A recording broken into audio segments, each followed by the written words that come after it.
thanks for what you do with your podcast and all the rest. You're doing a great job. Hope everybody keeps tuning in. You get a lot of good info, a lot of insights, understandings of how to get strong, how to stay strong, how to use your strength. You do a great job, dude. You make things better than they are in real life, I think.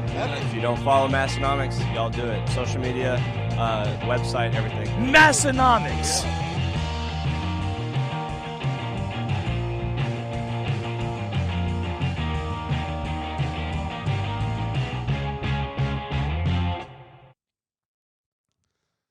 We did it, everyone. Episode 499, the final episode of the Massenomics podcast. We're going out with a bang on this one. Just kidding. Next week is episode 500, and we got something pretty special planned for that, but we're not going to do a whole episode talking about it. You're just going to have to wait one more week for that one. And in the meantime, we got a pretty good banger of an episode this week, too. I can kind of feel it already. Oh, I can feel it deep in my loins. Yes. And my name is Tommy. But we do have something special coming. I think we're going to pull out all the stops for next week, too. I think so. Not that we left that many stops for this week. If there's one thing we don't do, it's leave stops out there.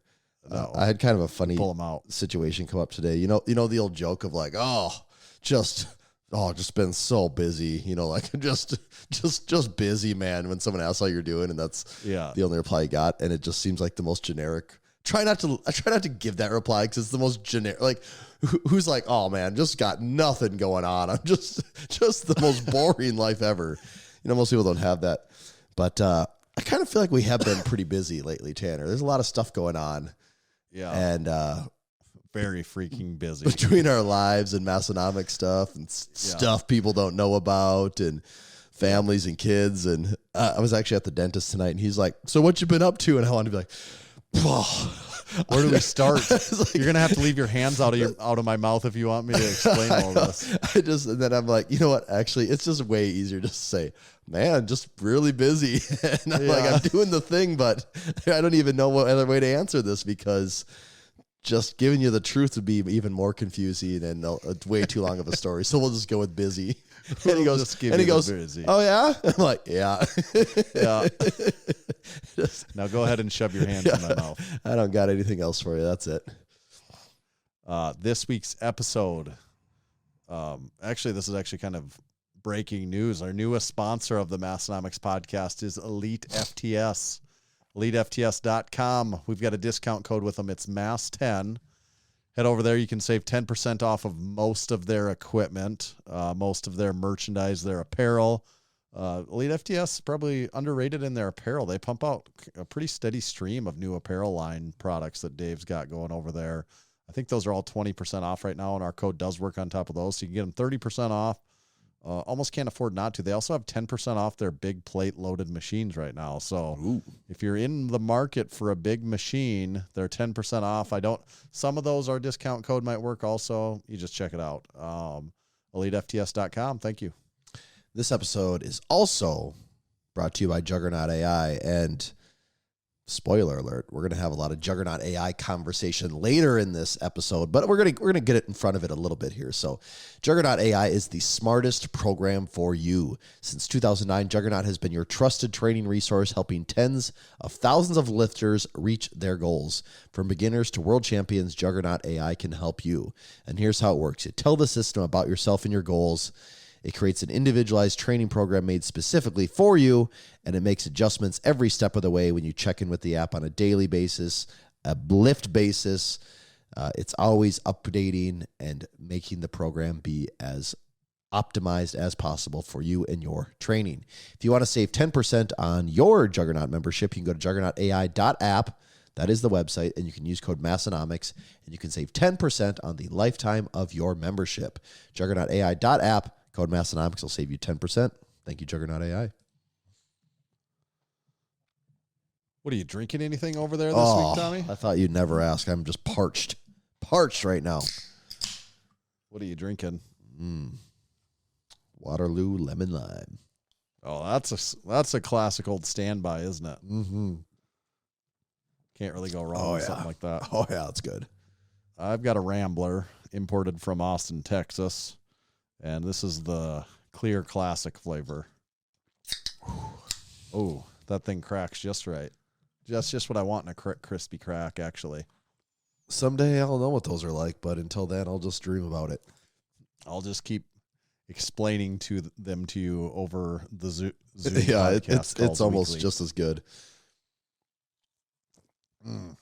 Imagine like a bubbly water that doesn't have any additional flavor. Oh boy, But it's really crisp and refreshing. I don't know if I could picture anything better.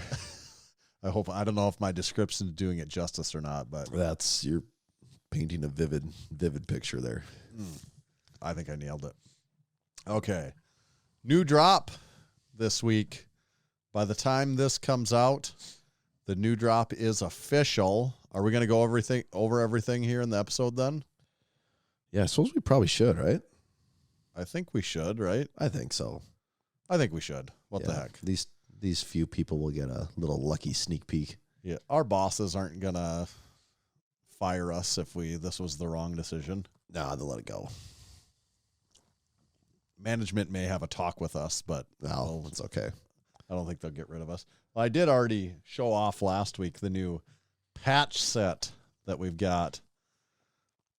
The 3 patches in the set, the Silly Goose Barbell Club, the Raw Power Bison patch, and then the black and white Massenomics lifting depart. These are all 3-inch by 2-inch patch size. And That's right. Our people. audio only, you'll know even now they are Velcro patches. And it comes with the other side of the Velcro if you need to sew that to something. So here we go. Was that Trey? That's Trey. Okay. Next thing after the patches. Oh, I'm wearing one of the things. I guess this cat's out of the bag. Wait, you telling me I have one of those in this box over here that I haven't opened yet? Yep. Oh, hell if yeah. I packed you the right things, I there's hope you a did. full-length zip Massenomics Gym hooded sweatshirt. And I would call it, well, it's the same weight that all of our sweatshirts have been for the last several years, but it's like kind of heavyweight or mid to heavyweight, I would say. It's not lightweight. Yeah. I'd say like a And it's midweight. Maroon color with the Massenomics Gym logo on the left chest and then big on the back, just like the Massenomics Gym tee. Actually, if one of these wasn't enough, I double layer in it there. And we I haven't couldn't wear had enough Massenomics Gym stuff. I have to wear all of it all the time. That's right. We haven't had a zip hoodie of this item in, I don't know, probably 5 years, 4 years. Probably 5 years. We had a heathered black. Yeah, and I never got that one for some reason. So this has just been on my list of something I've wanted a very long time. So I'm pumped to have this finally. Keith asked what size I'm wearing. I'm wearing a 2X, which all of my zip hoodies of Massenomics that I have are a 2X. But Tommy also wears a 2X. I usually do, yeah. Yep. Tommy does a size fit check live. Oh, we'll see. Maybe Tommy will bust out the package and we'll have to see what he. Oh, Yeah. One of the things I guess will be a surprise because I haven't opened it yet. And if you haven't opened yours, I don't have one of these handy. There is a drinkware item that you're going to have to go on the website to look at because I haven't opened. I don't have one handy. I can't think of what this is. Well, you could clip it just about anywhere. I'll tell you that. Still not. Oh, yeah. Okay. All right. Man, even your hints weren't giving it away. Okay. Now I remember. Yeah. Oh, do I want to get this? Should I open this up or not? Yeah, you can get that if you want yeah, to. let me grab this here. Hold on a second. Okay. And then while he's grabbing that, I'm going to grab one other thing. There's a new, well, I guess you'll have the shirt in there too, won't you? He can hear me, but he can't talk. Yes. Yes, I will. All right. So Tommy, there's also a new shirt in this drop. Oh. That's a revamp of an old one. We're just going full on unboxing here. Here we go. Yeah, this is a live unboxing of Tommy unboxing the stuff that he made. Like, oh my God. Wow. It's the things we made. Oh, more stuff. My wife was trying to give me a hard time about the last time I bought clothes the other day, and I want to be like, "What do you mean? I get We buy clothes package all the time. in the mail, just stuffed full of clothing every single month. What more could a guy want?" We buy enormous boxes of clothes all the time. Mm-hmm. Okay, should I go with by the hundreds? Should I go with to miles. the beverage item first? Yeah, let's see that. Okay, I haven't seen this in person yet, so this is a genuine reaction right now. This is a real reaction video. Oh, nice. Okay, can I show everyone? Is this allowed? Is this allowed? Okay, here let me. Have you seen this? Have you heard seen about this? this? Have you heard about this? This is the official Massenomics carabiner mug. Look at that. It's a little. What's this? Is this a? It's not aluminum, is it, or is it aluminum? The cup is stainless. Oh, stainless. Oh, even better. Wow. Okay, so we got a stainless cup, 10 ounce with a mug. carabiner as the what do you call it? Like the handle. The handle. Yeah, there you go. The handle of the coffee mug is an actual working, functioning carabiner. Yes. And the whole thing has a stainless look to it, and then etched into the mug. It's actually engraved, I believe, right? Yeah, this is actually engraved. Very, very lightly laser engraved is the Should be dishwasher safe. Massenomics logo. Just a very subtle little M on there. And this is a very cool novelty item. Wow. Yeah. Seeing this in person is I funny. wouldn't rock climb with that carabiner, but it'll work fine as a hanger. No, it works. Yeah, it works great as. And if you wanted to hang it from like your cabinet door knob, you could hang it from something, you know? Yeah. Yep, this is laser etched, Keith. No worries about a sticker here. No, we don't do stickers except for our stickers. Yeah. So that's a cool piece. That thing's really cool. I like that a lot. Yeah. Okay, should I show this T-shirt? Yes. Okay. Have you seen this? I don't know if people Have know you heard this, about but this? one of our longest running T-shirts. Actually, probably is our longest running T-shirt at this point because some others had to go away a while ago. But You're right, actually. possibly our very longest running T-shirt ever is our beloved. Well, Tommy with the history. Yeah, let me sit on down. We got a little history lesson. Is the beloved Massenomics bench heavy tee. It's been a staple. It's been around a long time. We thought, hey, you know what? Let's remix that a little. It's been on the blue shirt with the white mountains forever. We did have it on white once. It was a white shirt with blue print. That wasn't just a tank top. Did we actually do a shirt? Yeah, we did a shirt. It was on a different color tank top. It was on a gray tank top. Oh, was it really? Actually. Oh, see, in my Gray head, that was a tank white top tank top with blue letter. Oh, it was a white shirt with light blue print. Okay. Someone out there, some real OGs probably got that, or maybe they'll drop a picture of the white bench heavy tee that we ran one time. Okay, well, there you go. So we decided to do a little remix on it, a little refresh. So we've gone with the black comfort colors, and we've given it a little bit more of that neon outlined look, and we've simplified it just a touch. So we got the mountains outlined still, big text, bench heavy in neon blue, and then just Massenomics underneath it. And I like this, man. It's got a little bit more of a vintagey feel to it. Yes. And it is on the comfort colors, which is always my preferred choice of shirt blank. So I'm excited to get this one out there. I'm used to seeing that blue. I mean, I've seen that blue one in thousands. Literally, I've handled thousands of that blue shirt. So seeing this in this new one, when I was folding them and stacking them on the shelves and stuff here, I'm like, this is really cool. Like, I got to say, the original blue one, some shirts of ours I've seen so many times, they lose their luster for me just a little bit, where I'm like, I'm not that excited to wear that shirt. But when I got this one, I'm like, yes, now I'm like pumped to wear this shirt again, just because it seems so cool and new. Yeah, sweet. Okay, I like that. And then what do we have? The hoodie, was that everything then? Yeah, the hoodie, the patch, the mug. Should I put on my hoodie Chevy so I tee. can match you while we're recording here? What does Jose think the odds of that are, that we wear the same zip-up hoodie? Well, is it in the same drop together? Yeah, well, probably pretty slim still. The odds go up way up on a new drop week. And then the following weeks as well. Well, this is perfect timing here as the weather really shifts into fall mode. Dude, it has. It has. It was just like earlier this week. I was thinking, God, it's just never going to get cold here. And all of a sudden, the wind and chilliness have really, really stepped up. We don't do enough weather updates anymore, I feel like. Well, you could almost say that's a plus because the weather has been somewhat cooperative, so we haven't had to worry about it quite as much. Right. That's true. I did. This is nice. I'm loving it. God, it feels there good. she is. Yep. The saturation must be different on your camera. It looks a lot different color. Yeah, it does. Look at yours than My mine. streaming one, my other one looks correct, but this one Is that it's- saturation? Or Well, is that no, a I think different it thing? gets a little confused because I have this orange light back here, then this blue one Yep. here, and then these white ones in front of me, and I think it just doesn't know what to do with all that color. He said, is the inside of the hood smooth or fuzzy? Well, I would say it's fuzzier than the outside of the hood, but it's not like fuzzy. Fuzzy Wuzzy was a bear. Fuzzy I'd Wuzzy say had no the hair. whole thing to me has a little bit of the fuzzy feeling to it. Yeah, on the inside. Yeah, it's not like a. I mean, it's Well, smooth. it's the same as the inside of the Of the sweatshirt. Yeah, sweatshirt. Yeah, it is Yeah. the same as that. I guess Fuzzy Wuzzy wasn't very fuzzy. but I think this is Fuzzy. one where you wash that once, and the lightest fuzziness kind of disappears. You know. Yeah.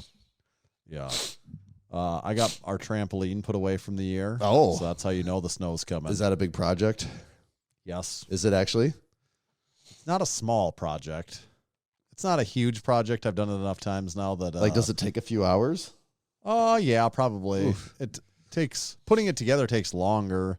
Taking it apart Oh. probably by the time I literally get the box in its final resting place from start, it Yeah. probably takes 2 hours. Yeah. Trampolines, gotta love them. But hey, who's going to be laughing 10 years from now when I have a 10-year-old trampoline that's still serviceable and That's not, right. ruined by the weather? That's right. Your Because kids then are that way I can just throw away a decent trampoline instead of a crappy one. Yeah, right. Instead of one that's totally rusted out. I can have this trampoline that I preserved for no longer any use. Uh-huh. So who's going to be laughing then at my $300 trampoline that I could have just left it out? And That will show them. yeah. Yeah. Okay. So that's the new drop. We do have.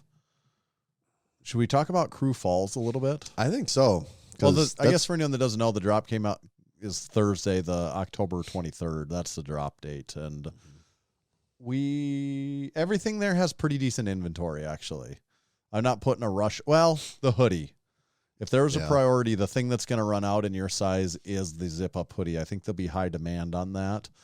Also, the mug is going to be pretty affordably priced for what it is, I think. So that one could go fairly quick, too. So I'll just mention those. But yeah, Crew Falls update, right? Yes. Currently 37 supporting members that have signed up for Crew Falls. You can sign up by going to our website and go to our events tab at Massenomics.com. You'll see the Crew Falls link. You can go in there and click to sign up. You can also see some other future events that we have coming up here as well. But Crew Falls, I am very excited for it. It's starting to feel like it's not that far away. It's just around the corner. And I don't know. We've given a rundown of everything we're going to do, haven't we? Have we done that? I do know that we've mentioned, I don't know if we've given the full rundown, if we're finished with that rundown yet, but I do know that we released that the lifting this year will be happening at Los again. So we're going for year 2 for Los Campeones. We're going to be back on the Saturday. That's December 6th.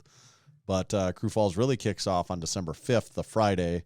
We'll probably do a kickoff late lunch. I don't know. We might as well just do Pizza Ranch again, probably. We haven't officially said It'll that. probably be Pizza Ranch. Who knows? Maybe, I don't know. Maybe we'll come up with something better. But there's a good chance Pizza Ranch. I mean, Pizza Ranch is a front runner for sure. And we'll hit up something for lunch and get fueled up so that we can go to my house and start the old grip gauntlet.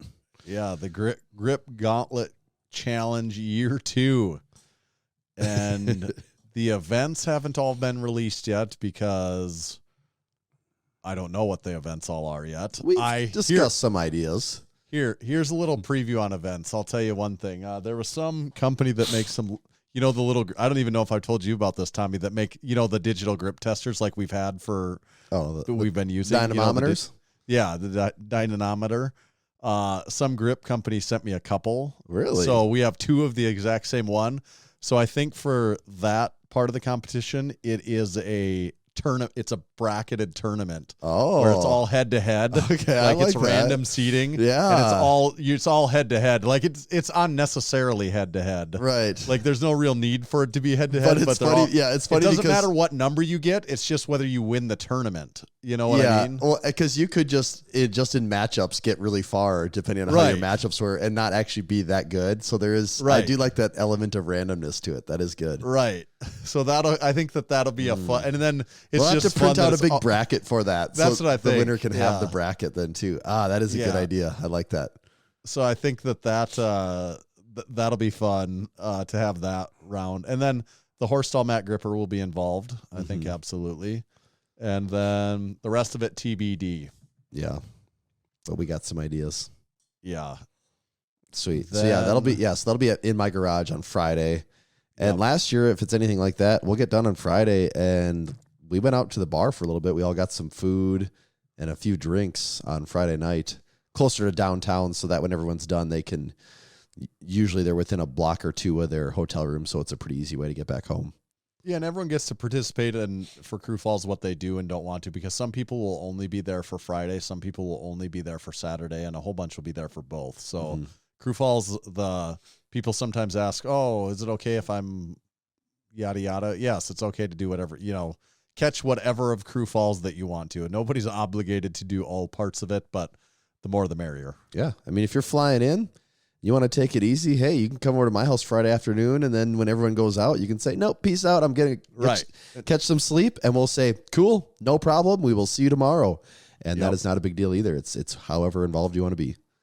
Then on Saturday, I think we have to go to the original pancake house. I mean, we can't break that tradition. I feel like that one has to stick. Necessity. That one can't change.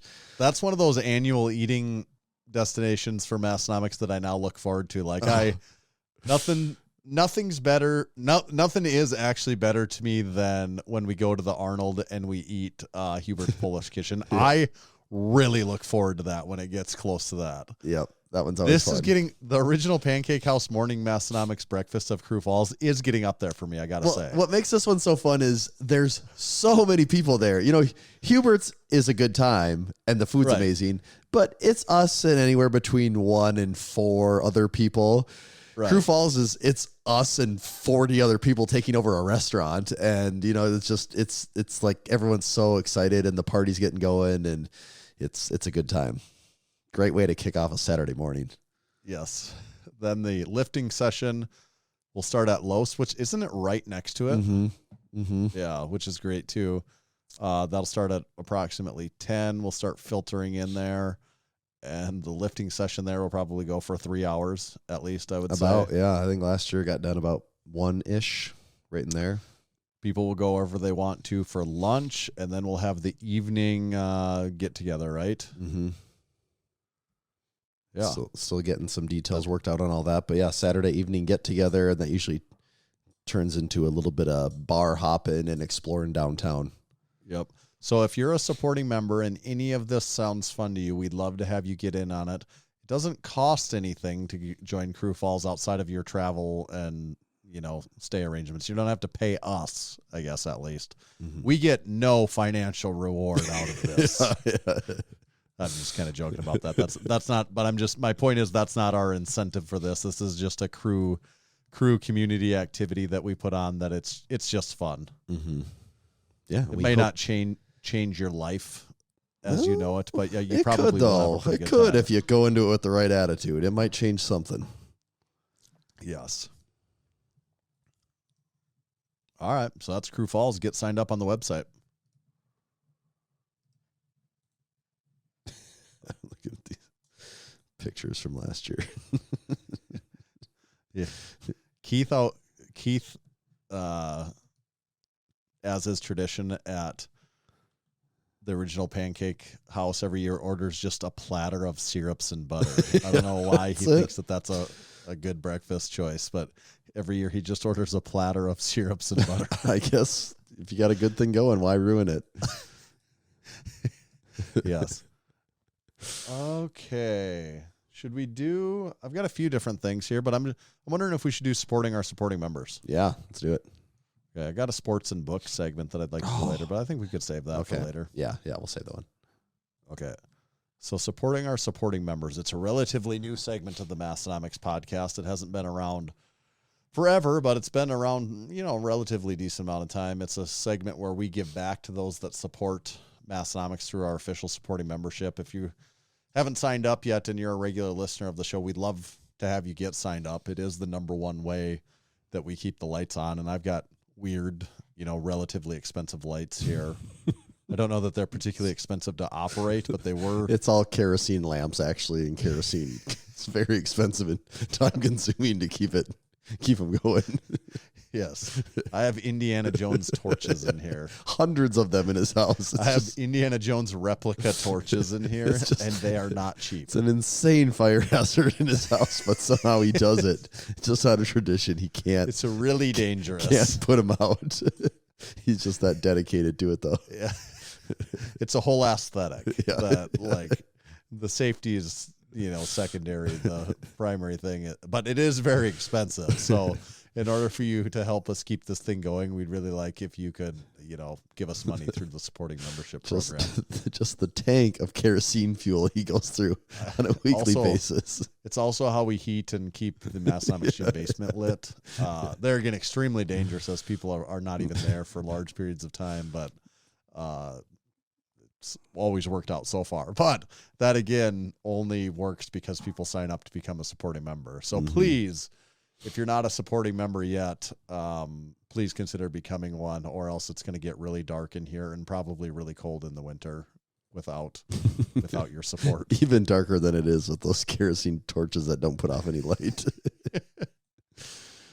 I would say it is like the number one way. It is the number one thing that keeps Massenomics rolling, though. So if you are a regular consumer of this and other videos of ours, and you generally like it, you don't even have to like every aspect of it. But if you just tolerate us, if this is tolerable to you, even as just background noise, you can consider supporting us. You don't have to love it. Like, this doesn't have to be your favorite podcast ever to support us. Let's say if it's in your top 20, consider financially supporting. It's only fair. I mean, if it's your favorite podcast, you definitely should be supporting us, I think. But it doesn't have to be your favorite one to support us. Absolutely not. I don't even care if you like it. If you support it, I'd still be happy with that. If you don't even have to like it at all, it's not a requirement. And if you financially support us, it might actually turn it into your fit. It's like the IKEA thing. Like, you now feel like you have a part in it. So it might make you like it even more. Yes. Yeah. So this week's supporting members, Big Soup, got third place in his local CrossFit competition. Do you think he was inspired by our episode last week? I think it was definitely directly related to episode 498 of the Massenomics podcast. I'm going to single-handedly save CrossFit. He's like, I'll make it a thing, damn it. Just watch me. I live for a challenge. Oh, Big Soup is listening live. He said yes, it was inspired by that. Good. Yeah. Big Andrew Garrison competed in pulling for you strongman competition. He pulled a truck and got a 595-pound, 13-inch deadlift. Ooh. Big Is Mad that 595? 595. Oh. 595 solid-ass pounds. So close to 6 Hondo. Yeah, I would round up if I was him. Big Mad Cow hosted a King Kong grip challenge.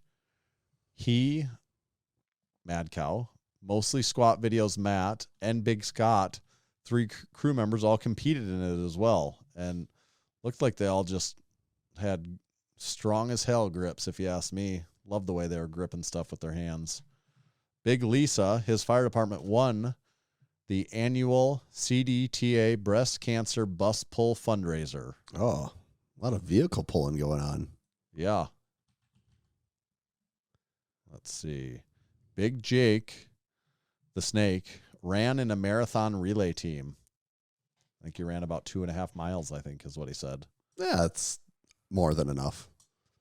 Big Anthony mentioned it here. You got a horse stall mat gripper PR at the gym this weekend. I filmed it, actually. I think he moved into... So wait, is it legit or...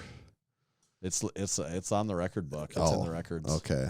Did anyone else? Was anyone else there to verify that this wasn't Well, unbiased? I even was. But I mean, you guys might be colluding something anyone over there. unbiased? Yeah, he moved into 5th place, 161 pounds for the two-handed grip. Jeez.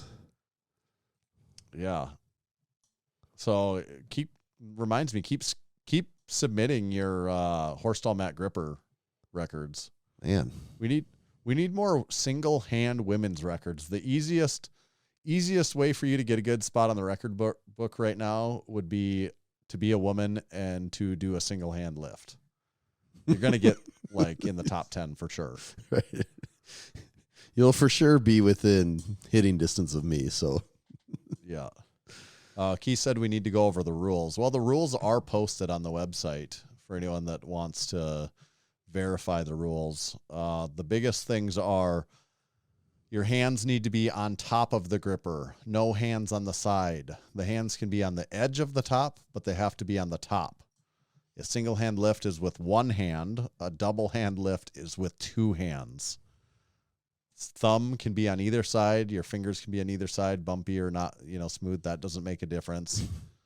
No other part of your body besides your hands can be used to physically touch the gripper or weight to assist the lift in any way. You must load using some sort of a loading pin. The weight is the total weight of the gripper, the loading pin, and the weight on there. Chalk's allowed. No straps or tacky or any of that stuff. And to be considered a lift, there has to be a moment of lockout. So a lot of people do really, really, really fast lockouts that basically don't exist, is what I would say. And a lot of people do that. Yes, most people submit at least 50% try to submit attempts where there is virtually no lockout. Is what I would say. It doesn't have to be a long lockout; it just has to exist.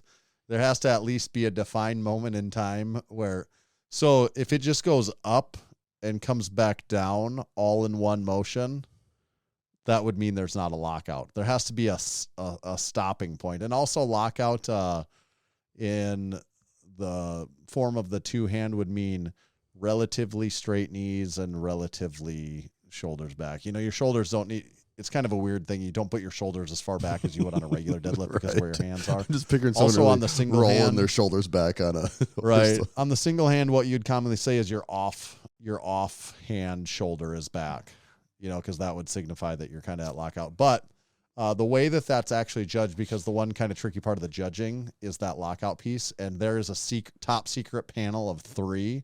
So every time someone sends me their sketchy looking version, it gets sent to them, and it requires 2 white lights to be a pass lift. It's out of our hands. We can't control this. Literally out of our grip. Big Garrett competed in his first strongman competition. I think he did well there. Big Joe helped Big Joey rehang a cabinet that fell off of his wall.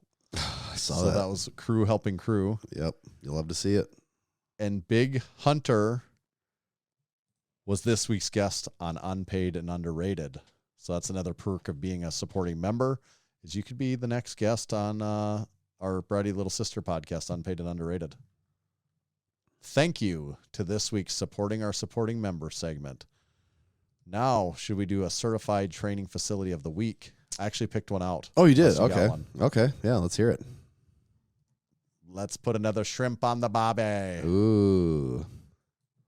Lovely accent. Austria. Can you tell what I was after there? Yeah. Iron Temple? Yes. Okay. Adelaide, eh? Yep. Is that what they say? I do not know. Okay. I don't know much about Australia. I don't either. Never been. Neither have I. But Adelaide. Iron Temple. Adelaide is down there. That is getting down to the south end of Australia. Southern coast of Australia. Yeah. Yep. Okay. We got the Iron Temple. So, first up, we got... There's 7 pictures to view here. Oh, there actually is. Wow, okay. Because the very first photo has 2 racks in it. I can't quite tell. They're both flat. They almost seem identical, actually. I think they are, outside of one has like a lat pull-down, rack-mounted lat pull-down in it. But otherwise, they're both flat-foot racks with the same style pull-up bar on them. They don't have. Well, they do have some attachments. Twins. Twinning racks right here. With the twins. Sorry, that was delayed. It took me a minute to remember what button that was. I was really confused what was happening for a second there because I hadn't heard that in so long. It's twins, Basil. Twins. This one has a multi-flight shoulder raise attachment on it, which I'm not sure we've seen anyone have one of those in their gym yet. Do you see that on that one? What is it? That it has that shoulder raise attachment on there, on the one on the left. Oh, that lat raise thing. Yeah. What brand is that? Well, I don't know. I'm just saying it's kind of like the Okay. Temple of Gains multi-flight, you know. Right, Like right. I got It's you. a rack-mounted version of that. Yep. But then I see we got probably the it's like the Scout, the Rogue Reverse Hyper Scout. Oh, yeah, laying that's against what the wall that there. is. We got Yep. some human body diagram charts, some anatomy charts on the wall, which is good for when you're self-diagnosing when you're lifting. You know, you can just go and say it hurts right Best there. for figuring out your excuses as to why you're That's lifting. right. Go It's ahead, just an plan. excuse chart. Yeah. Pick a spot where it hurts. Show me where the powerlifting hurt you. Yeah, there's a bunch of bars. We're going to kind of go through this because there's 7 photos, but I see there's a bunch of bars in the corner. I'm assuming some of these photos are going to show up better. Yeah, photo 2 has all the bars. Then we have a football bar, or do you think they call it that, or like a soccer bar, or what do you think they call it down there? In Australia, the angles are reversed. They are. It's all backwards. But a variety of He's power got the bars. Bowflex dumbbells down there, doesn't he? Oh yeah. The 552s are sitting down there. It looks like some type of Viking press attachment too, I think, in the corner there. Oh, yep. We got an SSB.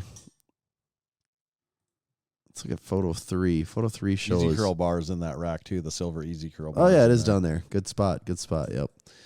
Photo 3, we got a close up of one of the racks. This has to be a room in the house because that looks like a sliding. Or is that a Is that a balcony? patio door to the exterior? Is it that or is it a balcony? I can't tell if I'm seeing bars Oh, around. yeah. I can't tell. But yeah, either That way, could that be. does appear to be a door to the exterior. I think we've covered everything I don't else. know what how they typically style their homes in Australia. Right. You know, the cultural differences are just so incredibly vast down there that no one would ever know. So they got the Silly Goose Barbell Club flag, powerlifting flag, certified training facility, obviously. We got some speakers, kettlebells, a shelf with a bunch of stuff on it. What do we got on this shelf up close? Oh, it says like attachment, ab wheel, foam roller, yoga pad, yoga mat, all that stuff laying on there. Shoulder rock thing, maybe. Yeah, I see it looks like a little DIY chalk bowl mounted on the wall right there.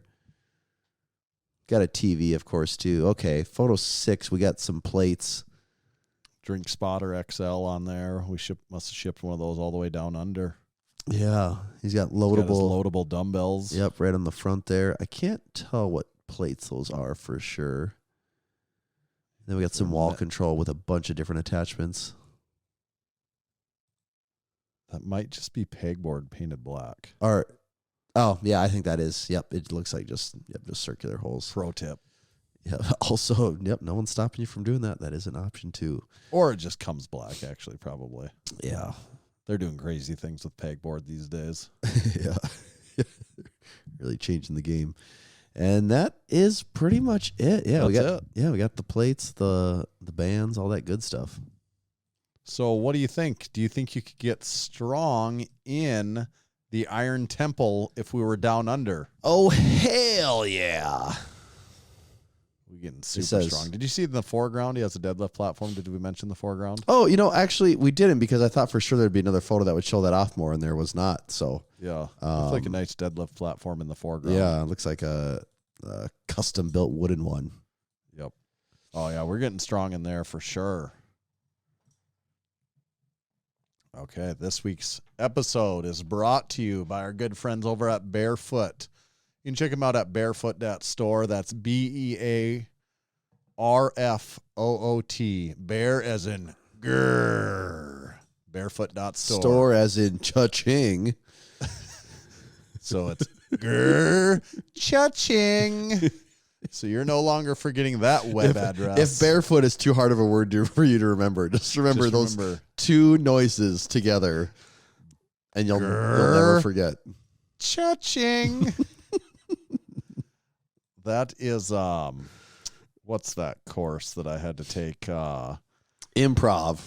No, I mean it's kind of like that, but you have to. If they teach you how to remember people's names, and that's how you do. God, I keep wanting to say Dave Ramsey, but that's obviously not what it is. Yeah, it's very popular. Everyone knows what it is. Like a brick, like a Toastmasters or something. Yeah, not like what's this course you take that it's like people skills and like a leadership course. Yeah, but it's really popular. Like there's a bunch of people still just not quite there.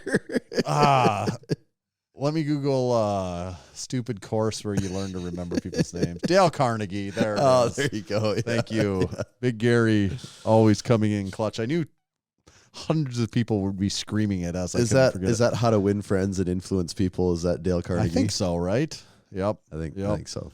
I have read, that's how influential it was to me. I can't even remember the name, and the name is very, very famous. But yeah, Dale Carnegie, you learn a lot of tricks for remember people's names, and I think this is how you'd remember barefoot. You go, grrr, cha-ching. Isn't it on The Office? Isn't Michael's whole trick is just things not to say to people? Wasn't that the episode? It's like, okay, has a gay son, something else. It's like, he's like, how is your gay son? And he's like, no, you're not supposed to say any of that. Those are things not to say. So go to barefoot.store now that you can remember the web URL. Buy yourself a pair of Oso Gen 2 with the black upper and the white. And if you have a hard time remembering what shoe the Oso is, just remember whenever you see it, you go, it's oh so great.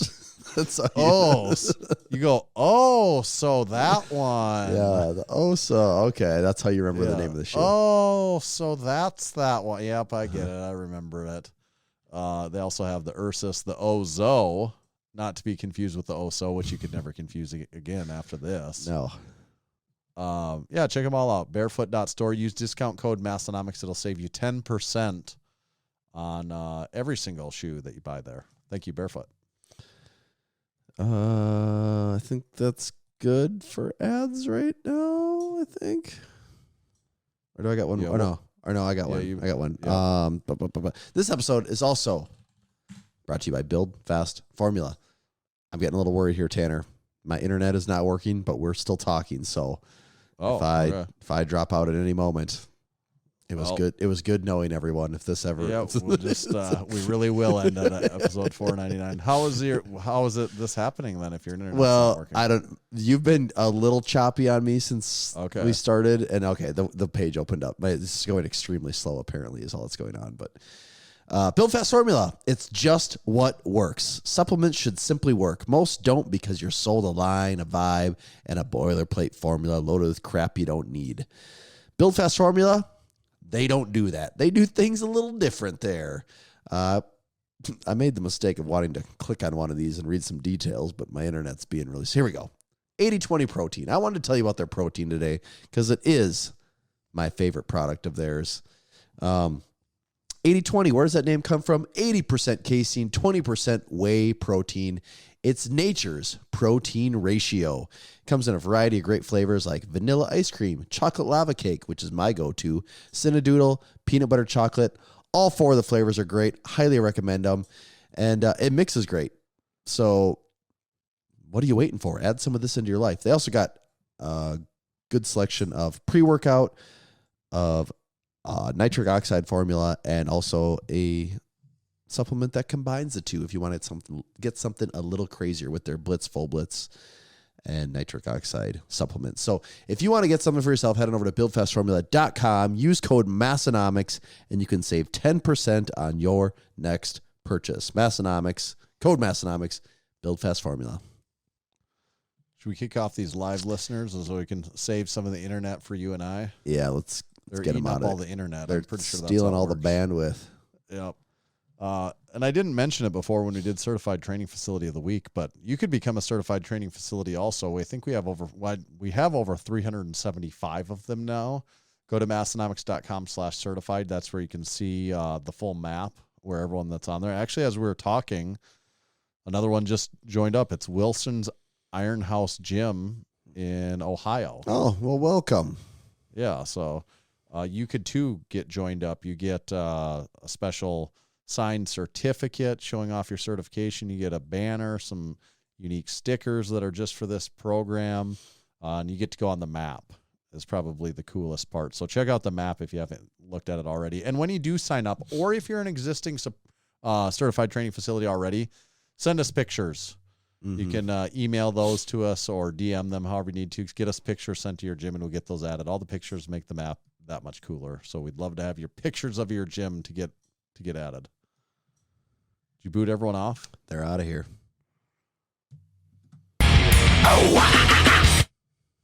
Oh, yeah. You know what that means. Yes, I do. It's time for our title topic of the week. Getting to it at a considerably earlier 45 minutes this week. We are on it. Our focus is so dialed in right now. We're dialed in, and we're going to do, basically it's 4 years of Juggernaut AI. What have we learned? Deep dive conversation, M-. What do we like best about it? Semicolon. Check mark emoji, bullet, yeah. Check mark emoji, bullet, check mark emoji, bullet. Yes. Yes. So it kind of be of our notes after using Juggernaut AI, both of us for a very long time, maybe some pros, cons. When we use Juggernaut AI, I guess some of it just probably has to do with using a app-based training program, a strength training program. Will be a lot of similarities to this and anyone that fits in that bucket, but ours is specifically Juggernaut AI. And it's worth mentioning again, discount code Massenomics will save you 10% for the lifetime of your membership. This really isn't an ad. It is just us talking about using it, but also it's an ad. Discount code Massenomics. It is both and all of those things. But we actually wouldn't be talking about it if we didn't believe in it. And genuinely, I haven't been using it, or if we hadn't been using it this many years. So I'm very curious, because you told me, what was your first date that you think you started? I could find September of 2021, which blows my mind. I cannot believe it has been over 4 years since I first started using it. And that makes sense, because the oldest thing I could find, they actually, when we're saying why it's confusing, is because they've changed the app, or they've updated the app quite a bit over the years, which is one of the great things about it. But now they make the history pretty easy to find. The oldest lift I could find is a comp bench dated from April of 22, which would be about 7 months after you, which that's what I thought. I was like, I think Tanner was using it for a little while before I got on it. And that was the earliest lift that I could find on my program when I went back through. Okay. So, my full disclosure, I haven't used it nonstop for 4 years.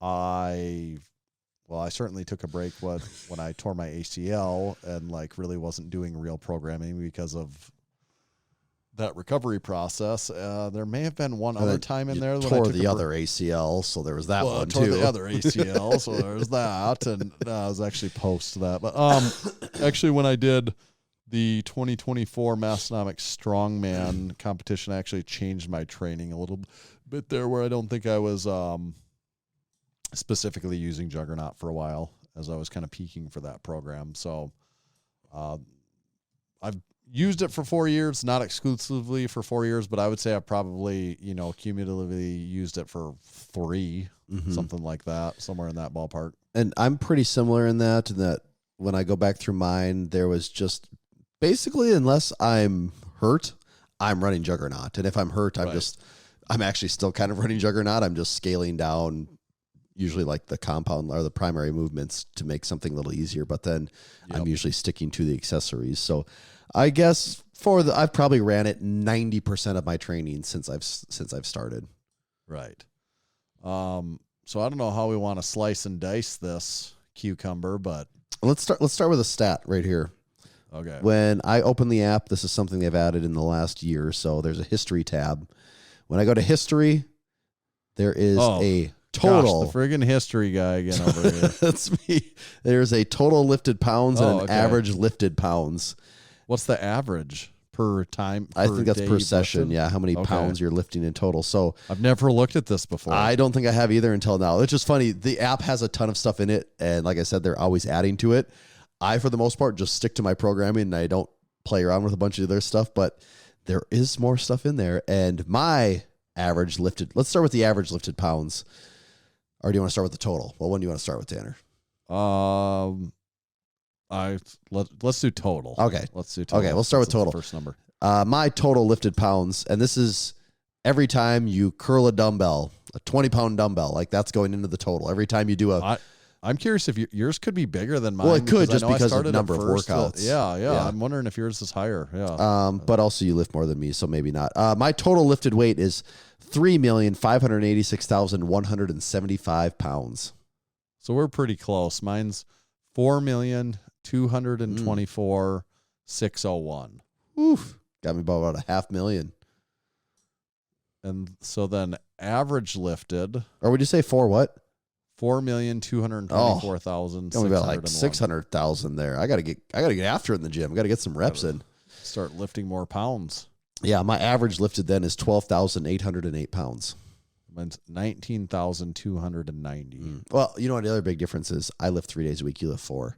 Right. So you're definitely So gonna what's get, it's an average of per day? No, I'm or- assuming it's number of days or your total lifted weight by the number of workouts you have, right? Right. That would make sense to me. And then it's got the bar chart divided by strength, hypertrophy, peaking, bridge. There's some intensity lines in there There's too. an intensity line that's kind of hard to. It gets because it's so far out that it gets hard to see Right. what you're looking at. Okay. Huh. Yeah. Pretty cool. Yeah, I And never it look at that shows you one. your history of like every single day if you scroll down. Yeah, it does. Every day ever is in there. Just quite a bit. Yeah. So like my last day was an hour and 34 minutes, and I lifted 11,320 pounds. But the day before that, I lifted 20,205 pounds. It's going to depend on a lot if it's an upper body day or a lower body day too. Yeah. Yeah, that's what I have. Like my last 3 days are 15,000 pounds, or 15,700, 21,000 pounds, and 13,000 pounds. Yep. Okay, so we got some statistics out there, some of our personal stats. I guess that goes to show that we are using this. We're not lying. Put the time in. Yeah. Okay, what else do we got then? Where do we move to next on the Juggernaut? Oh boy, because there really is a lot to. Cause we kind of want to explain this to someone that's maybe not on it, as to like why we like the app and what's good about it. I guess just high level things. I really do feel like it works. Like I that's why ultimately why I stick with it is I do feel like it works. And I do feel like it keeps training interesting in the way that it changes it up with the phasic structure from, possibly a bridge block if you want to do one of those, to hypertrophy, to strength training, to then peaking. And I feel like I've learned a lot about programming and lifting through this. I'll be the first to admit I haven't read a ton of books on the intricacies of programming and the concepts behind it. That stuff's interesting and stuff. I just haven't taken a ton of time to do that. But through this, I really do feel like I've learned a lot about how that process should work and knowing like where you get strong, how to get strong, stay strong, and use your strength. Those 3 keywords right there. Classic Massenomics. Yes. But to use this, you don't really need to have had to have read a lot of that either. No, you wouldn't. No, and that's the thing is I hadn't actually read like hardly anything before I started this outside of just random online articles, but going through this, though, it really does teach you just through experience, through some of the concepts behind why you're doing what you're doing. You start to see how this makes sense and that, oh, no, you don't just need to be running heavy doubles and triples year round to get stronger. Yeah, so the basic structure of the programming is it's going to give you a long window, most typically many weeks, probably if you let it pick for you, You can pick some of this stuff. You can pick a meet day, or you can let it pick what it thinks is a natural training cycle for you. But if you let it pick, it's going to be like 20-some week long. Yeah, it wants to, structure. by default, create about a 6-month program for you is what it wants to do. And again, the app, you can customize just about anything. So, if you want to do an 8-week program, you can tell it that. But I think it's going to be at its best when you just let it do it the way it wants to do it. Yes. And then it's going to lay it out in training blocks, and the different training blocks are going to be hypertrophy, strength, and peaking. And then there's also going to be Juggernaut bridge blocks in there if you want there to be, which are a little bit different. But most people are probably familiar with the concepts of hypertrophy, strength, and peaking, where hypertrophy is going to be a little bit higher rep usually. Maybe some exercise selection that's farther away from competition lifts. Then strength is going to get more specific, more commonly closer to competition lifts. The number of reps per set are going to go down, and the amount of weight, the intensity that you're lifting is going to go up. And usually there'll be multiple hypertrophy blocks stacked on each other that kind of build off of each other. And then there's going to be multiple strength blocks that are stacked on each other that build on each other. And by your third strength block, the amount of reps and intensity are probably going to be shifted even from your first. By the last one, the reps are going to be at its lowest, and the intensity, the weight on the bar is going to be at its highest.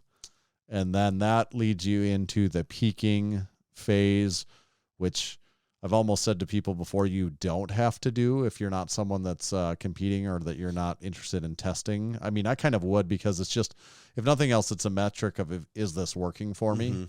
And it's good to go through. You can pick up on that anyways if your numbers are changing. Yeah, you'll know. But it's just a good thing to go through and experience once too, because if you do decide to do a meet or take something seriously, to just go through that whole process and understand how that feels, I think is a good benchmark. Yep.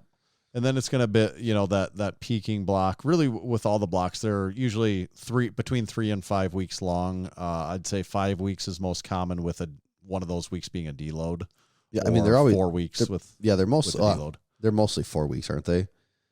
Yeah, maybe most common is 4 weeks. Yeah, you typically have it typically works in like 4-ish week blocks where it's 3 weeks leading up to, an RP 10 week or a testing week, and then it follows it by a deload, and then you ramp back into the next one. And here's one thing I'd say, and this starts to get into the weeds on. Okay, just two things. First thing, more broadly speaking, there's a lot of people out there that have a lot of different opinions on different style training. This uses. Is based off of basically their scientific principles of strength training, which is a book. Which is the book, and this is mostly based on that. And I'm not here to say that this style of training is better than your style of training or anything like that. I can just say I like this and that it works pretty well for me, and it makes sense to me. Yeah. There's a lot of nuances within the training that fall into that some people don't like as well, and some people like more. And one of the criticisms I know would be, well, this has a built-in deload every 4th week. And some people would be like, well, why do you, I don't need to deload every 4 weeks. It's kind of a wasted week. And why do you deload when you don't know if you need to, you don't necessarily need to. And what I would say about that is just my one counter to it for people that haven't done it before. I'm not even defending it. I'm just telling you the way I experienced that is that deload week is not doing nothing. And I'm not, most people know that a deload doesn't mean doing nothing. Right, yeah. The deload is still I think you're still lifting in the gym. Right. I think some people would think that, okay, well, let's just say, just for even numbers, if your max squat is 400 pounds, on deload week, you're not going in and squatting 100 pounds and doing no, you're probably going to be at in that 50-ish% range on your deload week. And that's just for the primary movement. And then on your accessory lifts, it really almost barely changes. They're just going to pull out a few sets basically your time what it ends up being is a week in the gym where you don't have to spend quite as much time, and you still... Yeah, you're dropping the volume, you're dropping the intensity, but the accessories for the most part are still there. Right, and you can still get a pretty good pump that week, and it's usually welcome to me actually also. Every time I get to it, I'm like, okay, sweet. That's my thing, because maybe when you're younger, it's a different game, but a deload happens because the week before you were doing RP 10, and so on in an early phase strength block here, you might be, let me just see, actually really quick as an actual example. Let me get it open up here.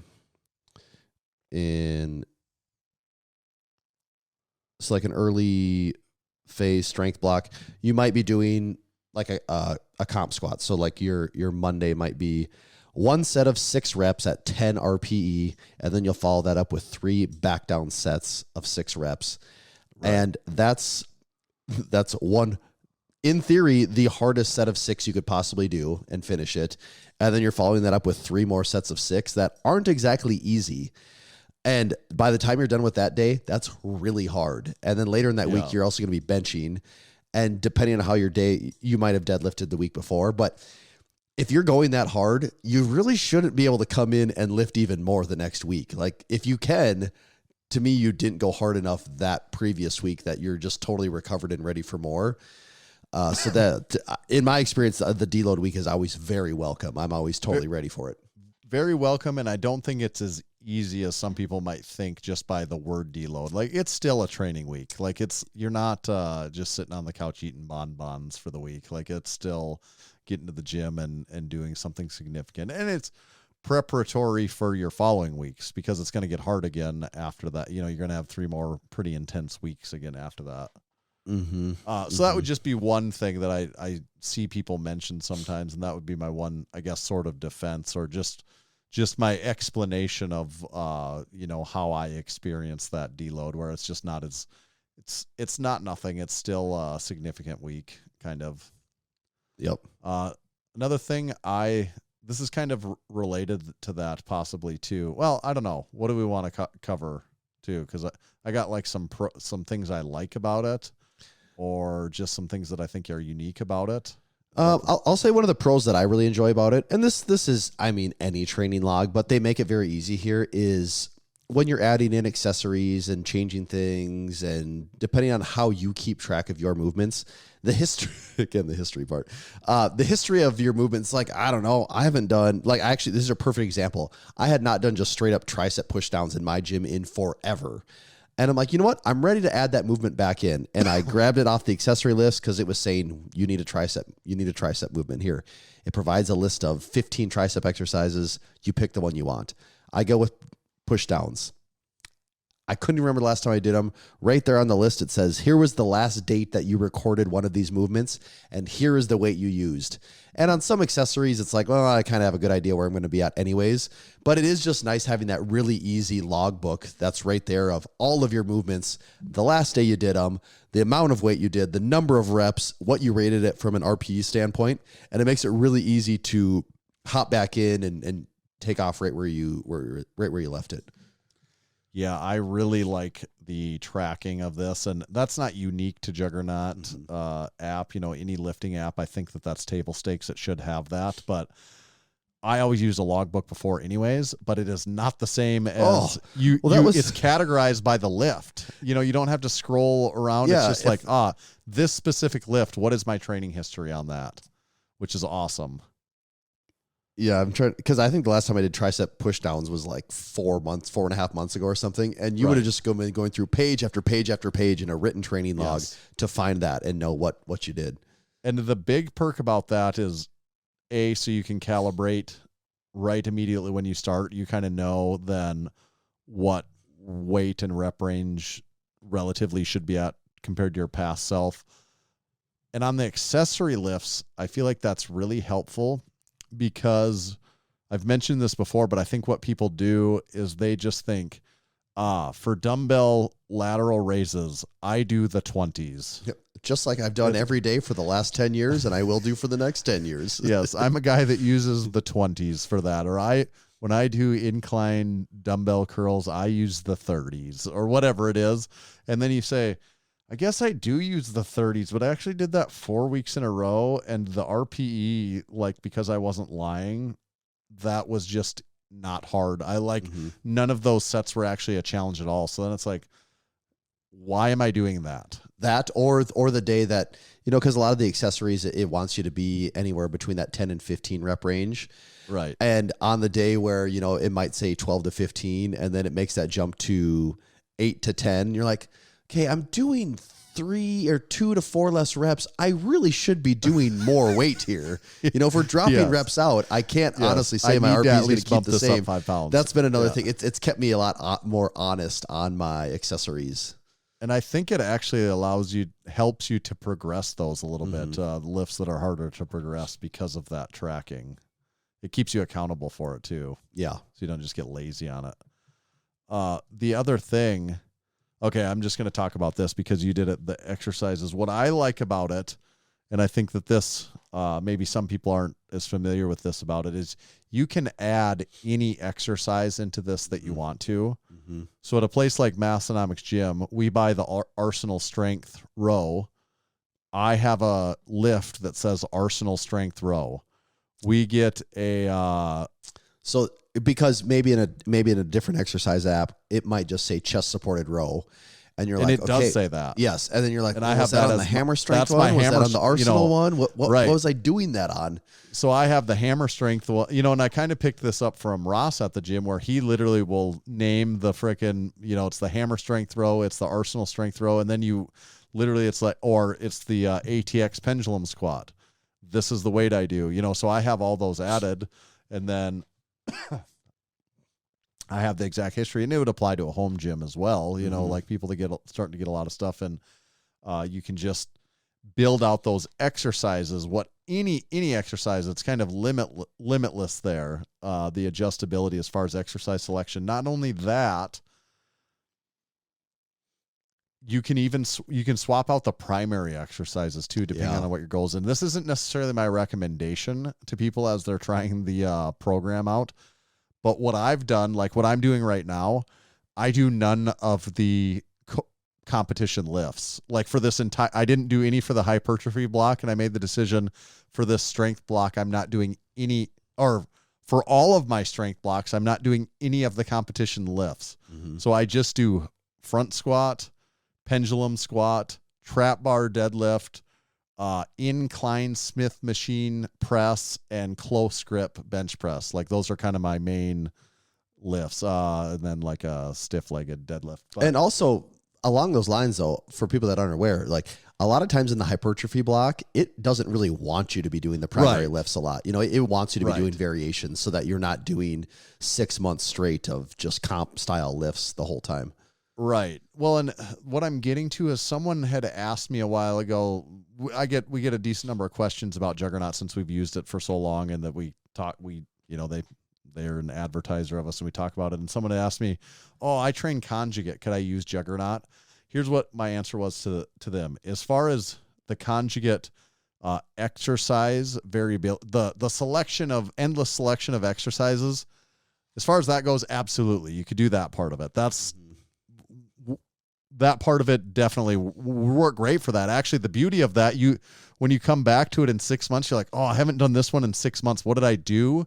You're like, okay, that's great. But the reason I told the person no is because I'm like, well, that's an entire different training philosophy methodology in the sense that, this is the phasic structure of hypertrophy, strength blocks, peaking blocks. And I feel like that's a little bit in the face of what conjugate, the structure, there's a structural difference. Yeah. You can change the exercises. Right. But at the end of the day, you don't have a max effort day and a speed day. And there are elements of that in there, but it's not in the true West Side sense. So like, you're not getting that programming style. So I think if that's what you want, it would be a bad fit. Mm-hmm. I agree.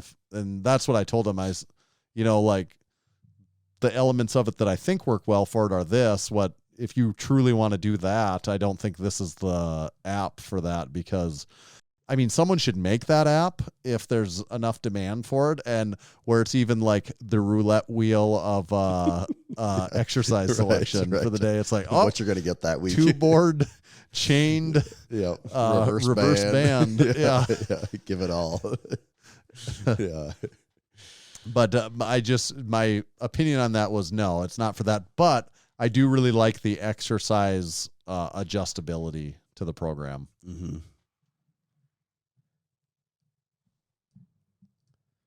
Another thing that I like about it that I don't know if this was even out originally, maybe it was, maybe it got added later, was the bridge blocks. I don't know if those were originally implemented or not. I think they might have been, because my earliest record on here is it might not have been when you started, but it looks like when I very first started, I started the whole thing with a bridge block.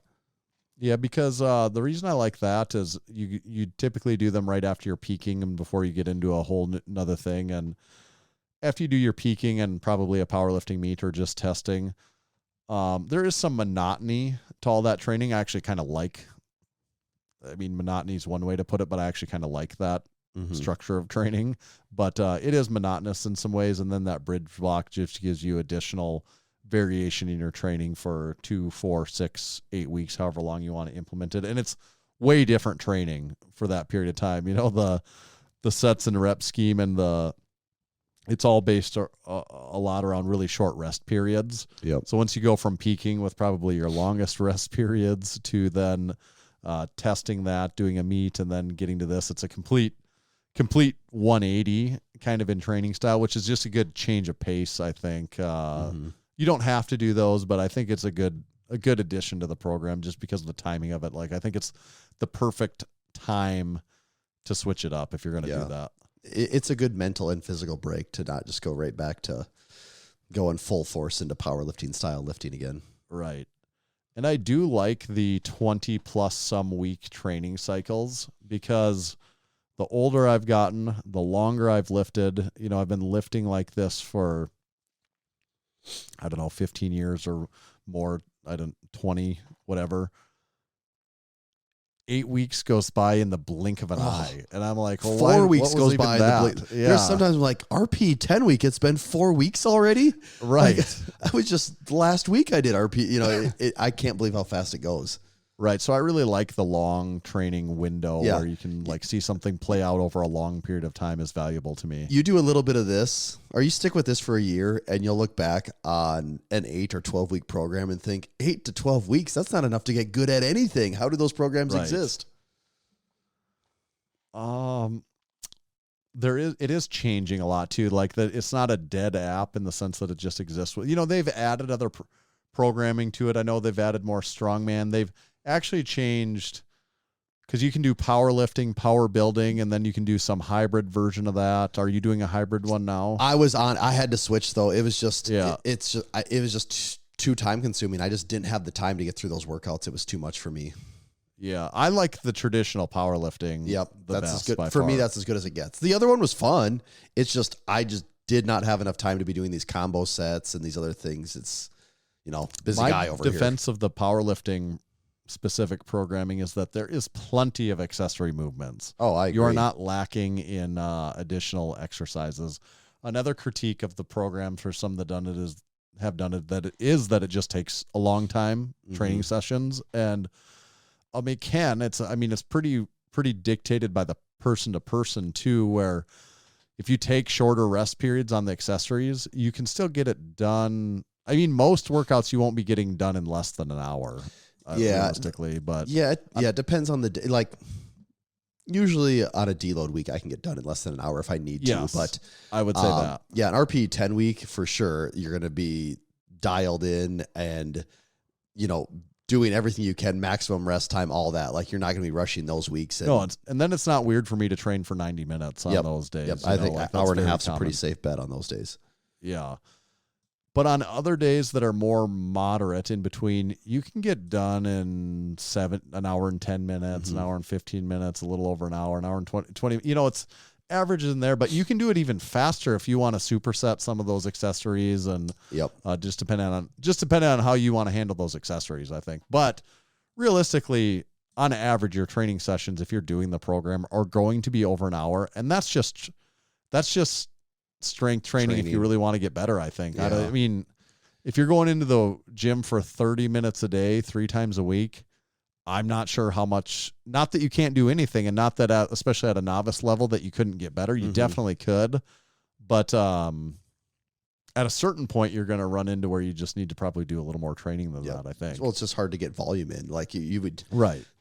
To get the number of lifts in that you need to, you'd just be lifting nonstop from the second you get in the gym, no recovery time. And then, eventually the quality of the lifting is just going to go down. But One thing I don't like about it very much is just by the nature, the using of your phone in the gym, where it just annoys me, where I'm like, I don't want to look at my phone right now, but you need to enter, because you do need to be entering it in as you're going. Yeah, so you do especially on your report primary movements. Yeah, after every lift, you should be reporting back to your phone saying how it went.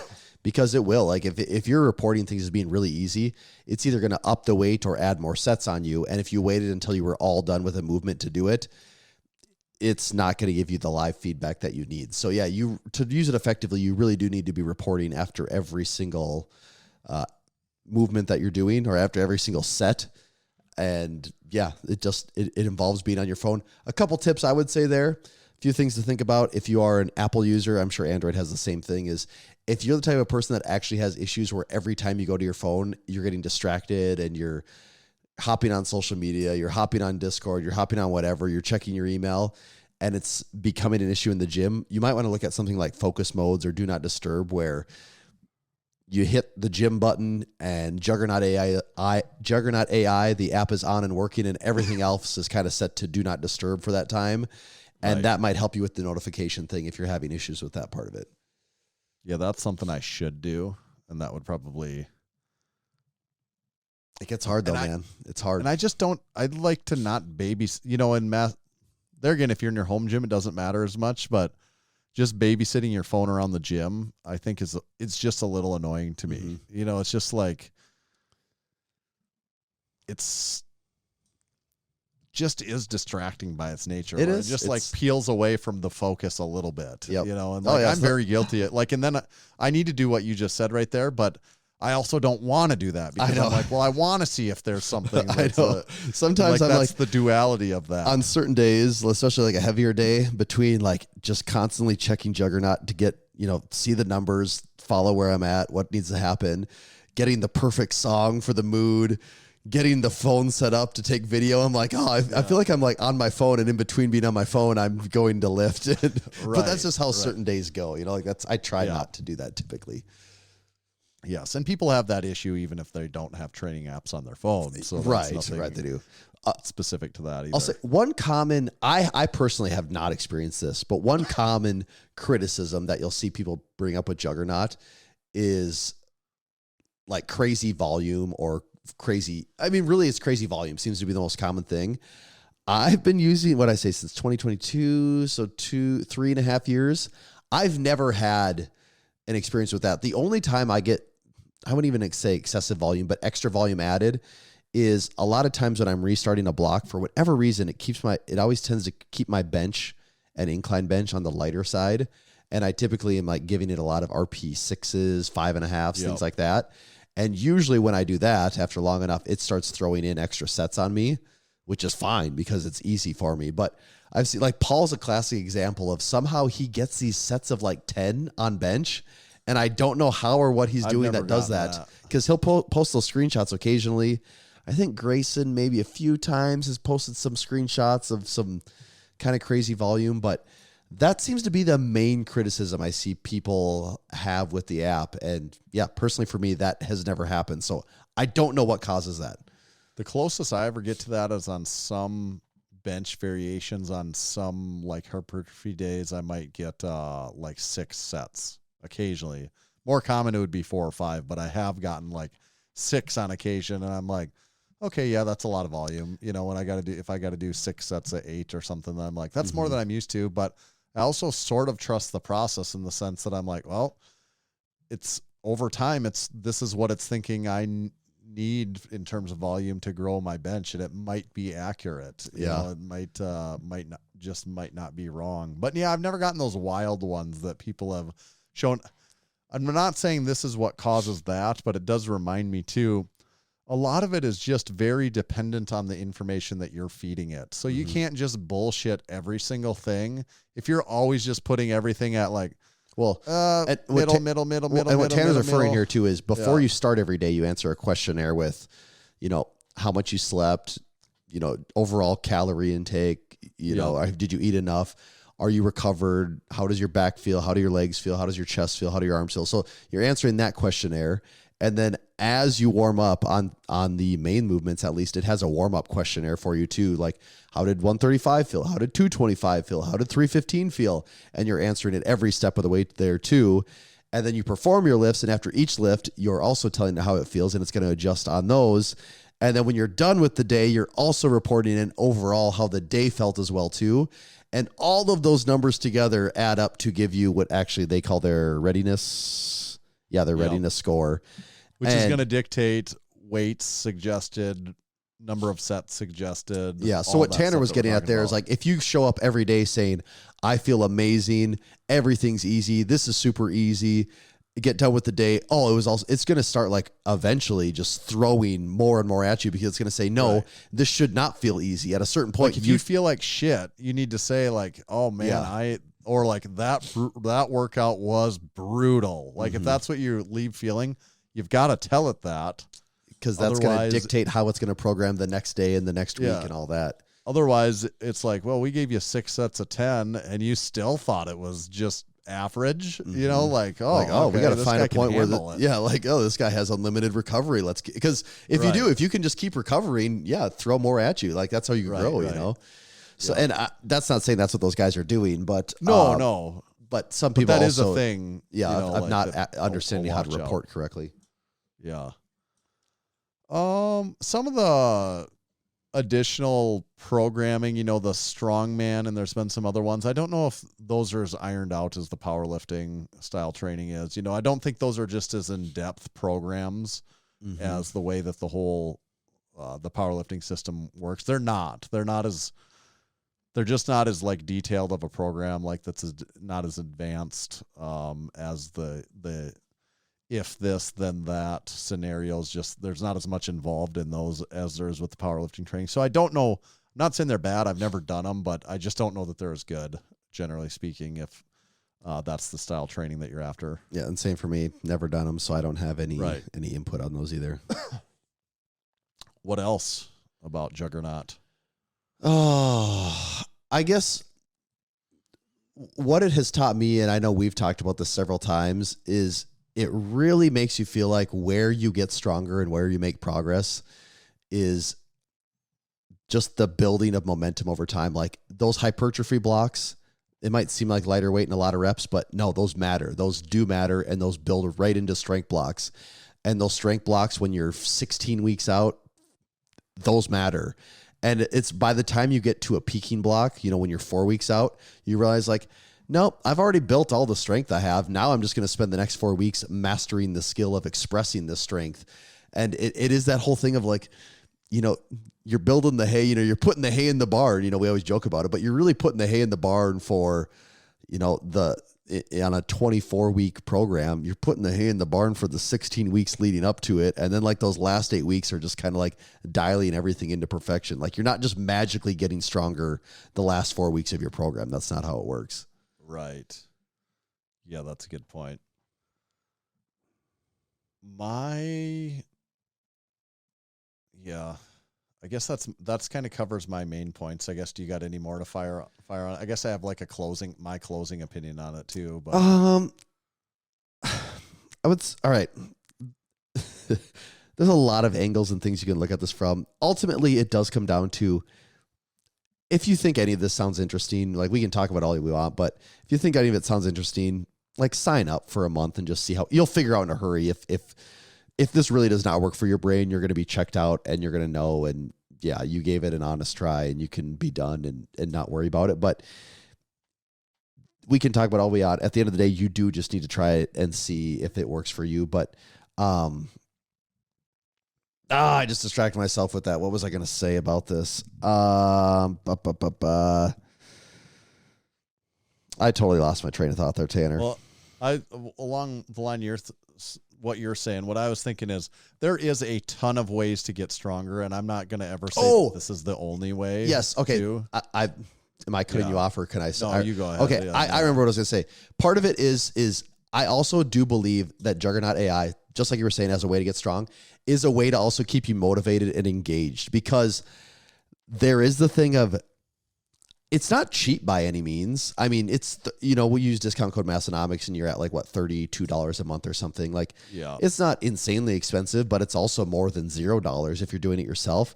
But there's a few things that come with that. And one is, you could say it's gamifying fitness to a certain extent. It has your app, your program, your training. It's all in here. You also and it have, looks good. I guess it we never looks said, good. The app interface all looks really good. Yeah, and it looks good. really It's well. fast. It's responsive. It's always getting updated. But you have some financial stake in it. And I feel like for some people, that's what they need to be committed to something is they don't have any skin in the game just writing something down on a piece of paper. And it's really easy to just quit and change your plan and jump off this and jump off that. But when you really sign up to it and you're like, nope, my plan is built. Here it is. I'm 4 months out. The treadmill's going. If I take 2 weeks off, the whole thing's broken. It doesn't work. You can't just take a few weeks off of this program and hop back in later. Like there's no way you can, like the train has left the station. The weights are going to be too hard. You're not ready for that point in training. And I think it's just a really good way of keeping you accountable while also keeping training fun and interesting along the way. Yeah, I think so too. And that's where I'd say, I've done just templates before, printed those off, and I'm not going to discourage anyone from doing those. I think that those can work really well. Actually, for a lot of beginners, I'd say that's probably a great place to start. Yeah, Is just run some different programs templates like for a while. Jackals that we've talked about for years. Like is a great program. I mean, pretty much Johnny everyone. Candido, 531. Everyone knows all the different. Like those work, and I'm fans of those. All have a time and place that I'm a fan of those as well. Also, if you want to pay a coach, I wouldn't discourage someone from doing that either. It's going to be more expensive. But we've talked about it before. There's pros and cons that go along with that. So that might be better for someone too, which is totally fine. But what I would just say is I really feel like Juggernaut AI does work. Mm-hmm. So like from our perspective, us using it, but also a lot of people in Massenomics Gym use it. And I've seen people that have trained for a lot of years that have then got on this and made more progress than they had been making before that. Larry's a great case study. Larry on Legend this. is a great example. He's been as consistent as anyone you'll ever meet. He's 40 something now, 48, Yeah. hitting Been all-time lifting consistently PRs for 25 years. Yeah, competed in I don't know if there was plus powerlifting meets. Yeah, there was probably never a stretch in the past. There's probably never been a stretch since I've known Larry where he couldn't squat 405 for 10 reps. Right. Like there's probably never been a stretch where he's. But like now he's squatting over 600 pounds for the first time finally. And yes, he's, and it's deadlifting over 600 for the first time, and he's benching over. Yep. He's crept all of his numbers up. Yeah, and it's not Juggernaut. like he just magically one day was way stronger. It was like no, he just Yeah. he got on Juggernaut a couple of years ago, year and a half ago, 2 years ago, Yeah. and he just kind of stuck with the programming and trusted the process. And it's just where he thought he was tapped out, all of a sudden he's making steady progress again, and it's just things keep going along. And you look at, and after a couple of years, like, oh yeah, all those lifts went up 10 pounds over this block and 10 pounds over this block. And all of a sudden it's adding up to new lifetime PRs for him. And he's just one example, but like he's an example of a guy that's at an advanced level, Right. both in that it still worked, very and it still works for him. experienced. I mean, my brother, he used it to get to a 700-pound deadlift for the first time. And that's a guy Right. that was good at deadlifting. Like he was already deadlifting 650 or something like that. But it was just the couldn't first thing quite to get over the actually him hump. to 700. And that was, what got him to 700. And I mean, those are just two of the examples, but yeah, there's a lot of, I mean, I had an all-time bench PR in this. And if you were to ask me, I feel like, I don't know, in my head,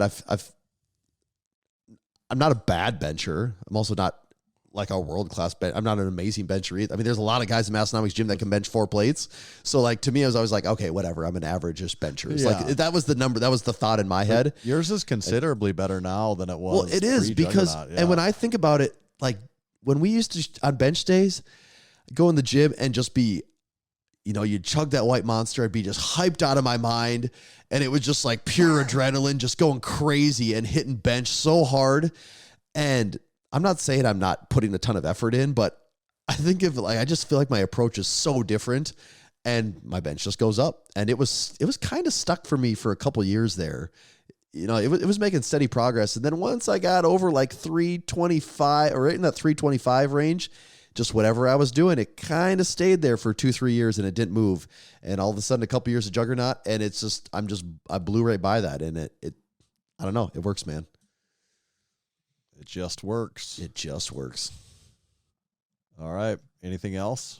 I guess the final thing would be, if anything there that we said sounded interesting, even if you don't plan on doing a powerlifting meet and you just want to say, hey, I just want to take a little crack at getting stronger here. I just need some new direction, new goals in the gym.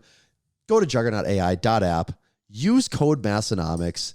You're going to be around $32-ish a month, and give it a month, give it 2 months, give it a real good try for 2 months.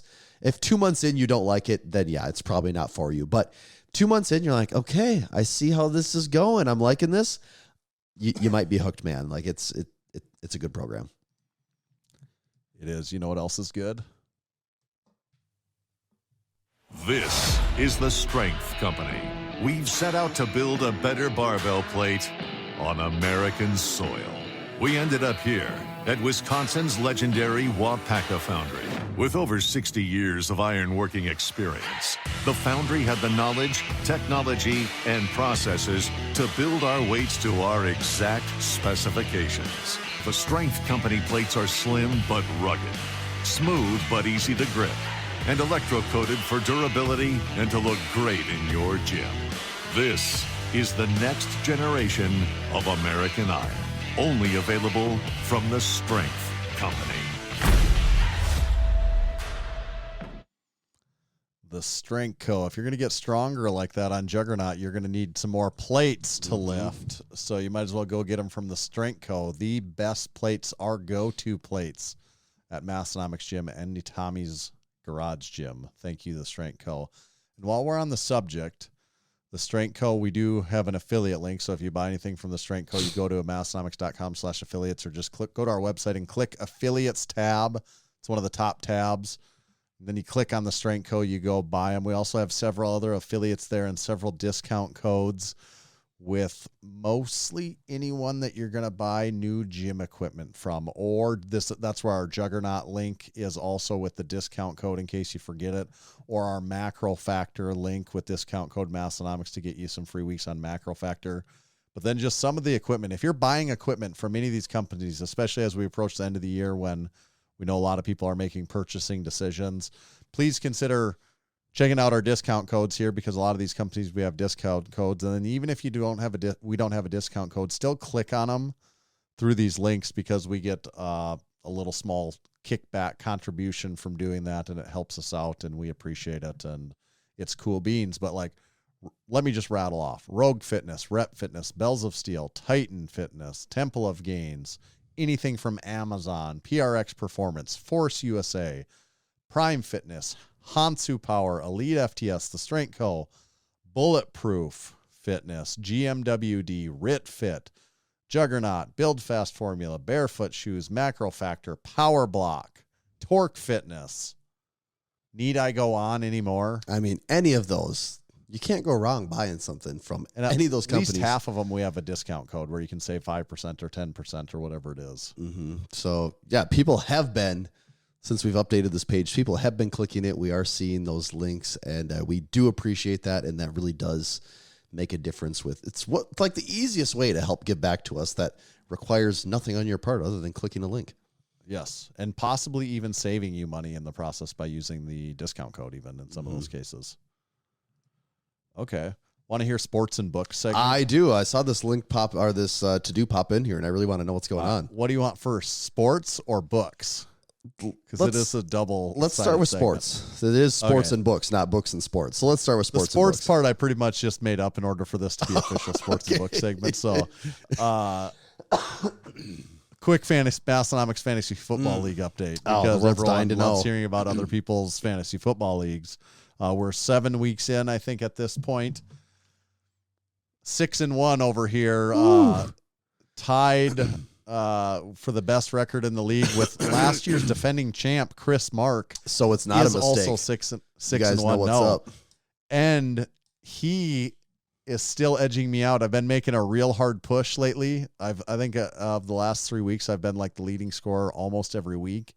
He still is leading the league in scoring, though. Really? He's first and I'm second, and we're tied. In the Would best Chris record. Mark, if you asked him, would he say he's a fantasy football guy? Or I have no idea, but he's Okay. got quite the good Massenomics track record. So either yes, he's good, or everyone's just that bad. that could be it too.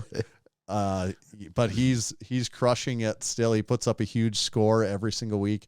So we do have the two leagues, and it's starting to sort out of who looks like could be relegated to the bottom league next year, because Scott Dodds hasn't won a week yet, and he has the lowest score of the season.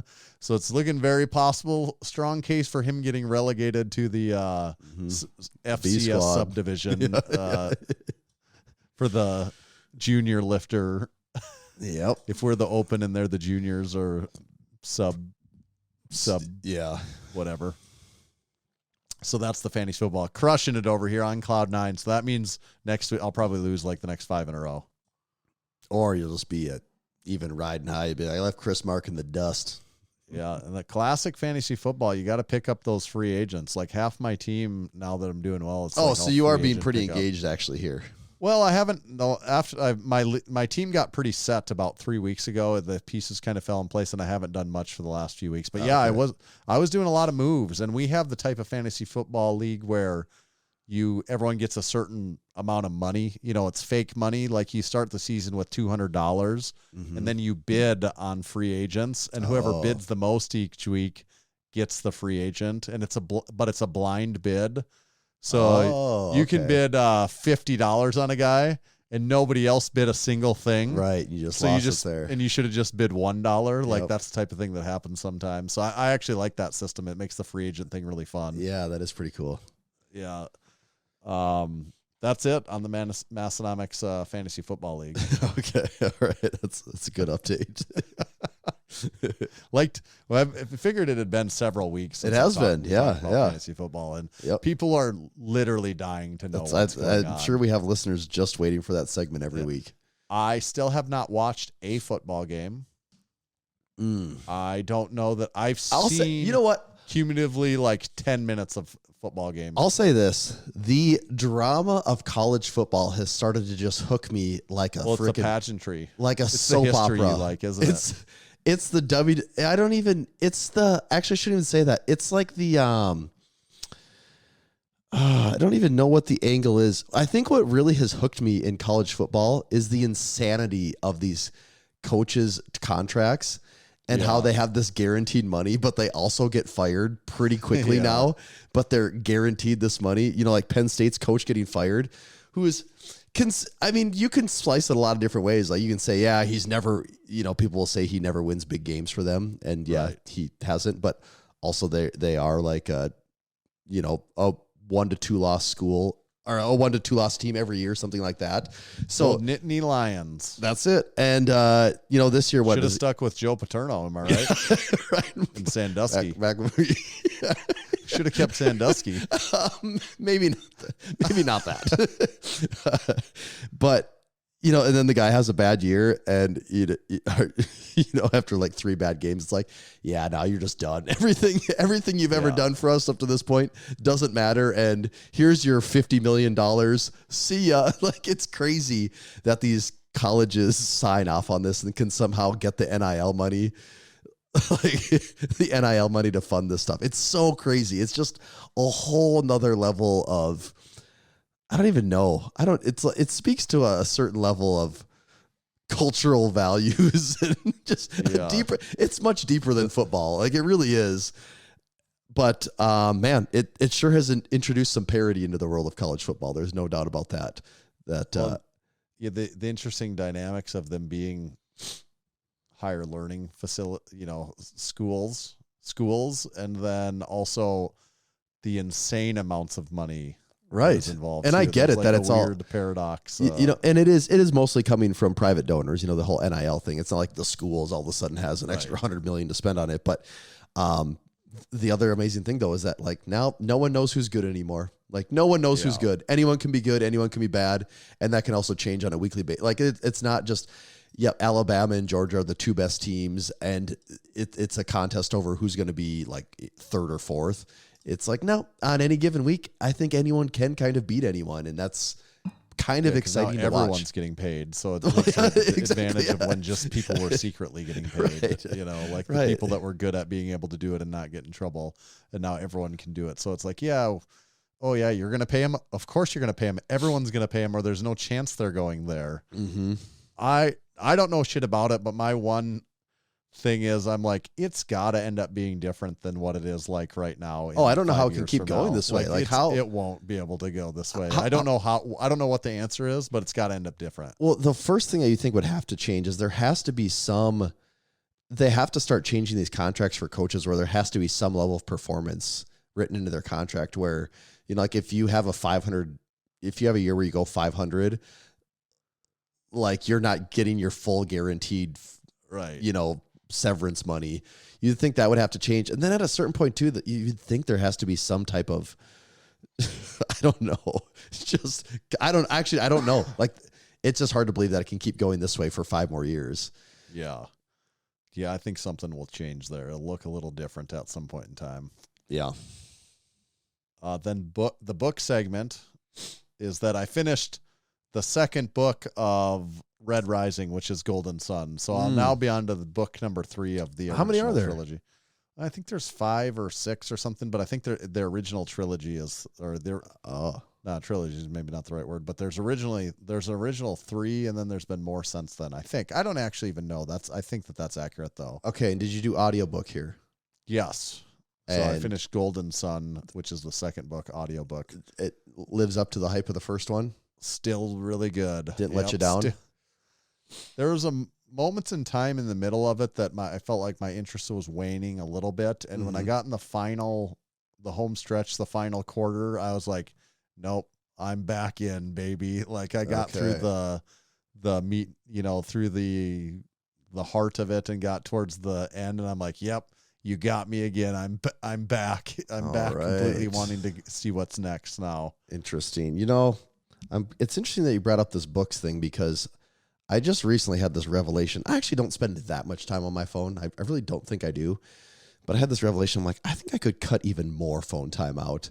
And all of a sudden, I'm deleting some social media apps off my phone that I don't use as much. I'm putting I'm getting apps that restrict things. And I'm and then I'm turning off. I already have almost all notifications turned off on my phone. But there was still a few that I have almost all notifications turned off on my phone now. Outside of like my phone call, my text messages, and Discord, I basically have notifications turned off on my phone. And I'm like, you know what? I've made my phone almost as boring as I can possibly make it. I got to do something now. And I'm like, I think I might try to take another shot at reading here because I used to love it, man. I used to love it. And in a world with infinite time, I would read all the time, but I think I just need to make myself do it. So maybe I'll get that book, whatever the hell you're talking about. Red Rising. Yep. What was the first thing you thought it was called? Wait, remember I couldn't find it. Well, that was Project Hail Mary. Oh, yeah, that's what I'm thinking of. I'm mixing up the books now. And what did I call instead of Project Hail Mary? I said Project. Well, is Project Hail Mary the right name? I think so. Also a good book. I would also recommend that. Project Hail Mary. Yeah, what did you call it? You called it like something else. Project football something else. Yeah. Like a spin-off of Hail Mary almost. Like Okay, I don't think I know about this Red Rising series then. That's what I was thinking of was Project Hail Mary. I was thinking that you were talking about that. See, that was my first one that when I got back, I got in on this fiction book kick that I'm not that much of a fiction guy. And I'm like, nope, I'm in on this now. Okay, 2014 dystopian science fiction novel. All right. Big sci-fi guy over here. Oh, yeah. It's, I've given this synopsis before, but it's like Hunger Games meets Game of Thrones meets The Wire. One more thing. What'd you say? The Wire. The Wire. Meets what I think I know about The Wire. I do think if you thought Hunger Games meets Game of Thrones, I think is a good start to like. I think that actually wraps into a package a bit of what's going on there. Okay, it is good though. It is really good. Like I think it's well. If you had to pick, Project Hail Mary is just a one-off book. It's not part of anything really. Well, It is. He has other books, The Martian. but it is a I think. standalone thing, though. Yeah, Okay. it is. Maybe I'll start there. Yeah, I did really like that. I maybe even liked it better, but there is what I would say about Red Rising is I have this thing now where I think I said this before where it's like, oh, people really got into those books. And I kind of feel like now I'm like, yeah, I'm into these books now where I'm like, no, I'm in this thing. And like, there's all this world building, because especially when it's multiple books where it's like, no, I kind of know about all this stupid made up crap that has to do with this one. I'm in too deep. Yeah. Where you don't get that in just a one-off book. Like that's only a series thing where it's like, no, I kind of know all these like, I'm starting to know some of this weird obscure shit. And it's like, well, no, that wouldn't apply to them because they live on, just like stuff like that. Wait a minute. Yeah. Okay. How did you? I'm not the biggest nerd on it, and my retention isn't awesome, but it is entertaining. How did you even arrive at it? Was this a recommendation of someone or how? Matthias Cash. Oh, wow, at okay. the Lift Hard Live Easy Classic. The things that happen at the Lift Hard Live Easy Classic. You get the inside line on the best book recommendations. Yep. Okay. All right. Well, that's a good sports and books. I'm interested now. Okay. You talking about your phone? There was a topic here you had about phone gaming. Have you been doing some phone gaming? No. Actually, I put this in Clash of Clans game. Dude, we played. Actually, it's really okay. I have a story for that. I had to look. I put this in here March 28th. So this topic has been in here for like 6 months now. But okay, this started because in March, what the hell was I doing? I can't remember. I had to go to the U-Haul store, which in our town is just a freaking death wish. Just when I got in there and I saw 5 people ahead of me, and my first thought was, there goes an hour of my life. And is it worse than the hotel? It's people? worse. I was right. 5 people ahead of me took an hour. Took 1 hour to get through 5 people ahead of me. It was insane. I feel like they actively just try to make it as terrible as possible. But while I was standing there waiting in this line for an hour, I'm just looking at all the people ahead of me. They're, I would say, all roughly my age. People in their late 20s, 30s, probably even some people in their 40s. And pretty much everyone was gaming on their phone. And I don't have games on my phone. I'm not knocking anyone for doing it, but I don't have games on my phone. I don't do that. The last time I gamed on my phone was when I was like 23. Me and a group of buddies got into Clash of Clans for a little bit, and it was a little over the top. But I have not, ever since the day we quit, I have not gamed on my phone since then. If I looked, I don't even know if I even have any games on my phone. I don't even know if I do. I'd have to go through it. That's how little phone gaming matters to me. But I was just shocked. I came home and I told my wife, I'm like, it's crazy. You go out in public, the number of people you see playing like these crazy, like it's like casino slot machines, like the thing's going crazy and lighting up, and then they all have the volume on and the sound effects are going. Yeah. I'm like, man, this is intense that you're locked into this. And my wife is like, dude, at the hospital when people are sitting around waiting, everyone plays games on their phone. She's like, you always walk into waiting rooms, a room when someone's waiting or whatever, and you're in there and they're bored, so they're on their phone. She's like, every time you walk in, someone's playing games on their phone. And she's like, I'm not talking kids, like adults, older people, everyone's gaming. And I don't relate to that at all.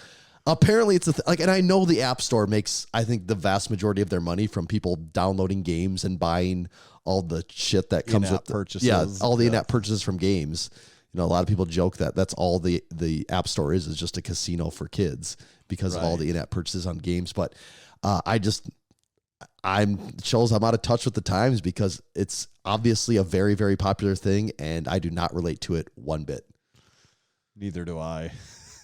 Probably comes as no secret. I was gonna say, I've never seen you play a phone on your game. You probably never seen me play a game on your phone. I was making a bold assumption there, but I did not think you were going to come and hit me with some big gaming excursion. It'd be weird at this point that you've never seen me play a game on my phone and be like, oh yeah, I do that all the time. I can't stop.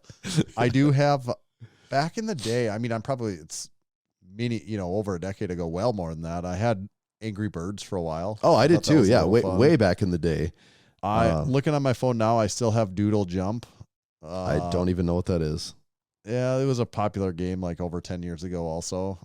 Okay. I found mine. I have Angry Birds. Blackjack. Or I actually don't have it on my phone, but it the download button is there because it's been there before. Like that too. Angry Birds. This one is called. This is like Tiny Wings, which is just like a dumb little game where you fly this bird through the sky. And then I remember it's trying to download. I don't know what it's called because it's in I have the app names turned off, but it's kind of like a modern version of Galaga, where the spaceship's flying and there's 1,000 bullets going everywhere. I downloaded that probably in the first iPhone I ever got. So what was that? 2010, 2011. And that's it. That's my game history right there. Outside of that little fling I had with Clash of Clans with some buddies for a little bit. I have Doodle Jump, Blackjack. I used to have this Monopoly game, and then this one called Lux Touch that maybe once a year I break this out, that it's basically like Risk on your phone against some computer. So you got to set down maybe 8 hours of time to... No, the way you do it, you can do it really fast because it's all really expedited with the, because it's all like as soon as your turn's over, the other turns go. Oh, instantly. Okay. Right. Yes, you're right in the action. So once a year in an extreme boredom situation where I'm like, oh, for the love of God, what could I do right now? I'll be like, I'll play that game. That one literally time a year once a you year, get bored. Yeah. But when I use my phone, it's not for that. Like, actually, if I'm bored and going to use my phone, I'm looking at something related to Massenomics. Oh, I know. That's one way or another. It is. It's just what it always... And I guess if I didn't have that, I would consider otherwise. There would be a substitute. There would be. Right. There would be. Along that kind of same topic, somehow when I was cleaning up my phone the other day, it all came from some just dumb video getting recommended to me at YouTube last night. When I'm going to bed, I'm like, I'll just watch a video quick. And all of a sudden I'm going down this rabbit hole of simplifying my phone and all this. And then along those same lines, a video comes up of the best audio device of 2025, an iPod from 2015. And I knew this world existed, but there is a whole market of people buying old, like all the iPods at the gym, iPod Classics, and then they're putting SSDs in them. Investment in hardware that we've been strategic about for years is going to pay off. They're popping them open and putting new hard drives in them, or solid state drives, and then they're replacing parts and putting new batteries, things like that. And then they'll jailbreak them so that they can run different OSs and things like that. But I did not realize, like, I knew there was a little bit of that. I didn't realize how much of a thing there is still of people doing that. And I thought, I don't really want to do that, but I can see how that'd be a fun project to have just a banging iPod Classic, because I do have a pretty big music library of songs, and a lot of them Spotify doesn't have, and I've always hung on to them because of that. And man, if you go look at what people are charging for iPod Classics, because I thought, old iPods, you can probably find these things for $50 or less all day. You cannot. If you even look on Marketplace, I'm typing like so many iPods, people want over $200 for them. Wow. It's a real classic. They know what they got situation there, and they are not putting those things up cheap. So, well, I can see it like in your gym though too. If you had like a really nice iPod that was there all the time and you could run your music off of that wouldn't be the worst thing. Well, and that's what originally I thought. And I know I have an iPod. I have an iPod Touch here, but that's not as good. You want the iPod Classic or like a Nano or something. But what I actually can do is when I'm in my gym, because on my Mac inside my house, I have my iTunes. It's like a 60 gig iTunes library, nothing insane. It's like about 60 gigs and about 6,000 songs. Like that's all of the songs I collected from the time, I was in high school to when I quit buying music, probably in 2012, 2013-ish was when I quit. But before that, I was buying a lot of music. And so luckily, though, I always hung on to the files. I always kept them. Right now, they're all on my Mac. What I can do is when I'm out there, and I do this occasionally, is I can open up the not iTunes, the Apple Music app, and you can connect to your Mac, and then I can stream the songs that are saved locally on my Mac to my phone out there, and that's kind of the way I get around it for now. So it sort of gives me the at least the iPod music or the iPod songs that I collected for all those years that don't necessarily exist on Spotify anymore or ever did. You could just be like me and not really listen to very many songs, and then it's really easy. That's one way around that too. Yeah, you just be like me and just hope someone else comes into the gym and plugs and put something on. So I'm like, Nice. And I actually usually like pretty much everything. It's I just know. like I'm not Not searching making the this out decisions here. myself. So it's like I never am I like, oh, I don't know this and I don't like it. Usually it's like, oh yeah, I do like this. What the hell is this? You know? I know, man. But that's the issue in the home gym is you're the only DJ. Right. So you get into these traps of playing the same stuff Right. over and over. And, when you're always going out there, like for a while, the novelty was high with the iTunes playlist of, oh, I haven't heard these songs in forever. And that Right. lasted me for months and months and months, and it was great. And then eventually I'm like, okay. Or then you go through some of your favorites, and it's like, well, a lot of these aren't good workout songs.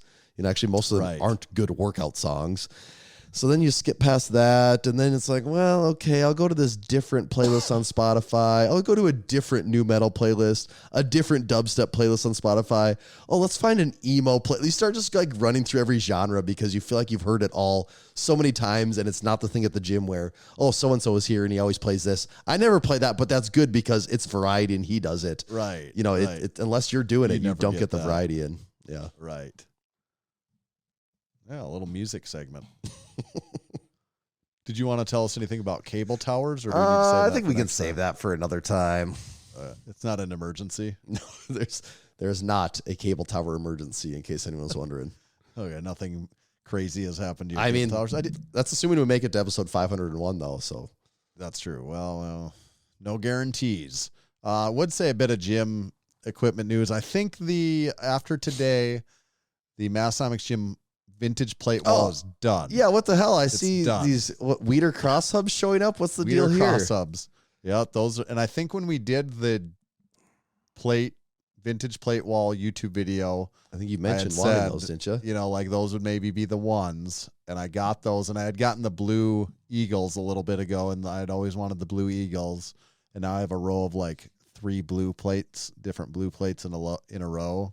Jacksons? My Jacksons. Oh, yeah, the the Weeders, Jacksons, yep. and the Schisler. blue Eagles, and it is done now. Okay. I actually had to take the York milled plates That's off what I was of- wondering. What? Yeah, got those went lost. away.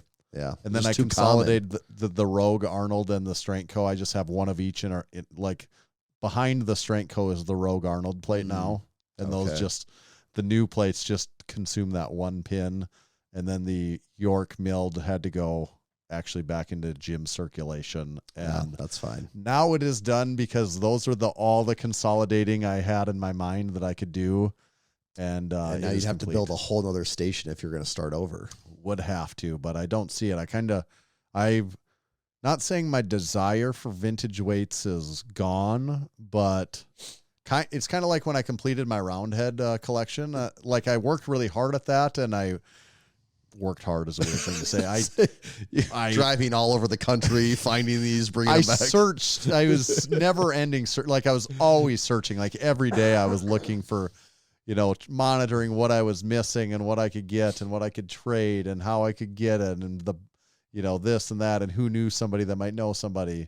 And I'm kind of there on the vintage plates now where I got to on those Roundheads when it was complete. I'm like, well, I guess that's over. And then I never looked for those anymore. And for the vintage weights, it's different because there is just a never-ending variety of those two. It's not like the Roundhead where it is truly complete, but mine is sort of complete because I have no more room, and I kind of just have all the ones I want. Yeah, I was gonna say you've crossed off the list of the things you've actually even gone a little higher than what you even thought. Oh, when the I've gone list was higher. initially The made. remaining ones I would get cost $5,000 a pair, and I just don't have any. It's a I don't have any serious desire investment. for that. Yeah, I don't have any desire for that. So, and I'm not even saying I'm not being critical of the people that do collect those. I mean, No, it it's is just- it's a insane. diff- Even the ones I have are insane. If we're being frank, Yeah, but ones even I there, have the that- hobby changes a lot. right From right. by the time you're dropping $5+ grand on it's just a pair. an extremely expensive hobby at that point. Yeah. Like you can collect classic cars for it's like comparable to that after a while, where it's like, no, you're spending $10,000 a piece on these. And I'm not even saying I would never have something like that, because who knows, maybe I will, but I'm not after it. Yeah. Now, I'm like I'm just kind of. It's a much higher stakes hobby at that point. And I already went, like what you said, I went to a higher stakes than I even originally planned on, probably. Mm-hmm. I have no regrets about it, but I kind of feel Yeah. unless Yeah, something next week I'm cashing out. right, unless something really pops up that I don't know what it is yet, which the likelihood of that is pretty small because, like I said, everything pretty much off the list is checked for me. So If another Jackson opportunity popped up, would that interest you, or do you feel like if I it already was have just one? something really cool, like, I mean, they're all really cool. They're all really valuable and stuff. But if it was something, if the story was just so cool, and if then if the deal was pretty good, if I could justify it as a deal Right, in my yeah, and they head, also weren't charging a premium on top of it. Right. I'm not interested in buying any at a premium because that amount of money is just so great then that it's beyond what I'm interested in spending on any plate. So did the Weeders just pop up out of nowhere, or had you been It's looking? supporting member Brick. He has a bunch of different Weeder Cross hubs, and he'd come across this pair, and they were actually really, really rusty, and he'd been restoring them, but in keeping not restoring, he's been, I guess, what is the definition of restoring? Is that restoring then? Like where you maintain the original aspect of it, but he's removing the rust, but keeping the original paint. Yeah, I don't restoring know. the right I would word call for that that? restoring. Maybe it's not right, but I get what you're saying there. You know what I'm saying though? Like, cause you could, like if someone if you're going to sand it down and repaint it, that's not what Right. it's like, that's a different thing. Yeah. I don't know what why that popped in my head even, but yeah, so he came across these and he'd been working on them for several months and ran it through several acid baths and got them cleaned up, and they're not perfect. There's still rust on there, but I actually really like the way that they look. They have a a little very bit on there. patina original paint look to them. And those were like kind of the last ones on the list that I'm like, oh, frig it, I can just buy these and then Just I be can done. be done with won't have to make this decision And anymore. say this hobby is complete. Yep. So that's kind of where I feel like I'm at on that. So in the vintage world, then you now have the plates, you have the dumbbells, you do have some Got the vintage Texas Power Bar. I was gonna say, you have some collection, vintage full Texas barbells. Power Bar collection. Until you get into machines, that's kind of most of the vintage stuff, isn't it? Yeah, and I don't see getting in. Well, I probably wouldn't have saw me getting into vintage weights. There's probably vintage plates. There's probably me a clip of saying that. I don't see me getting into machines. If I ever did something someday, I'm not interested in doing it now, but I could see me wanting a globe set of dumbbells. Right. Those are even more expensive than the those, round heads. yeah, they're really I don't have expensive. anywhere to put those, And then I don't really it's a want space those. thing again too, because now you Yeah. need a whole other dumbbell rack to hold all those. I'll probably accumulate some other vintage plates at some point in time. Mm-hmm. I'm sure. I don't really know what they are or why, but I'm sure it won't literally be the last, but Yeah. my searching or my peak interest of the search has kind of now I'm just maintaining what I've got. Yeah. I actually have a couple pairs that I might trade off at some point that aren't even on the wall that I just ended up with extras. And Oh, really? like the one change I would maybe make actually is if I had one other thing to go on there, I would sell off my gray Schisler Eagles and get rid of those and just keep the blue ones. Yeah, I could That's see almost that. more like a trade. If I could Yep. upgrade to something that I think is cooler, I'd trade those off that I don't have. Yep. Because everyone's going to come in here and be like, geez, big Schisler guy over here. 2 pairs Yeah, of what do them. you got? Oh, how original. 2 pairs of Schisler Eagles. Really cool. What are you compensating for over here, buddy? Yeah. This is the stupidest vintage weight collection I've ever seen. Oh, what do you need? A red pair of Schisler Eagle 2s? Or what else? They'd make a black pair. Oh, well, there you go. Gray, black, and blue Can't sleep until he has all 3 colors. of a moderately desirable pair of vintage weights. That's enough vintage weights, I think. Should we wrap this son of a gun up? I think so. All right. Check out the YouTube channel. These are all on there. Leave us a comment on this YouTube. Let us know what you think of Juggernaut AI or app-based training. Let us know why you love it, why you hate it. If you're going to use discount code Massenomics to get signed up. If you already have, give us your testimonial in the comments. Check out our YouTube gym tours. Last one was the Brian Koppelman gym tour. Prior to that was the Gluck gym tour. Prior to that was Jake. in Brookings. Prior to that is Tommy. There's a whole bunch. If we don't have the most YouTube gym tours on YouTube now, we probably will soon, really soon. This next week's video coming up, though, is not a gym tour. We're actually back to Tommy's home gym, and he shows us his moderate footprint 6-post bells of steel rack that he modified to a 6-post. It used to be a 4-post, but he went through his modification to a 6-post in his 100-square-foot garage gym, and how that works for him and the benefits of the 6-post. That's right. Then leave us a review on Apple Podcasts, a 5-star review. I know that gets pushed to the wayside sometimes with all the other things we have going on. With everything going on. Still would appreciate a review on Apple Podcasts. Get that. We got some work to do to get onto the road to 700, but we could get there. I feel like we could get there someday. It'll if happen. You guys help us out with a review. Please sign up to become a supporting member. That is the number one way that you can support us. And check out that affiliate link page that we've got with the discount codes. And buy the new drop. Oh, yeah, the new drop. There you go. I buried the lead. Tommy, where do they find you at? You can find me at Tomahawk_D. You can follow me at Tanner_Bear. Just make sure to follow Massenomics at Massenomics. See ya.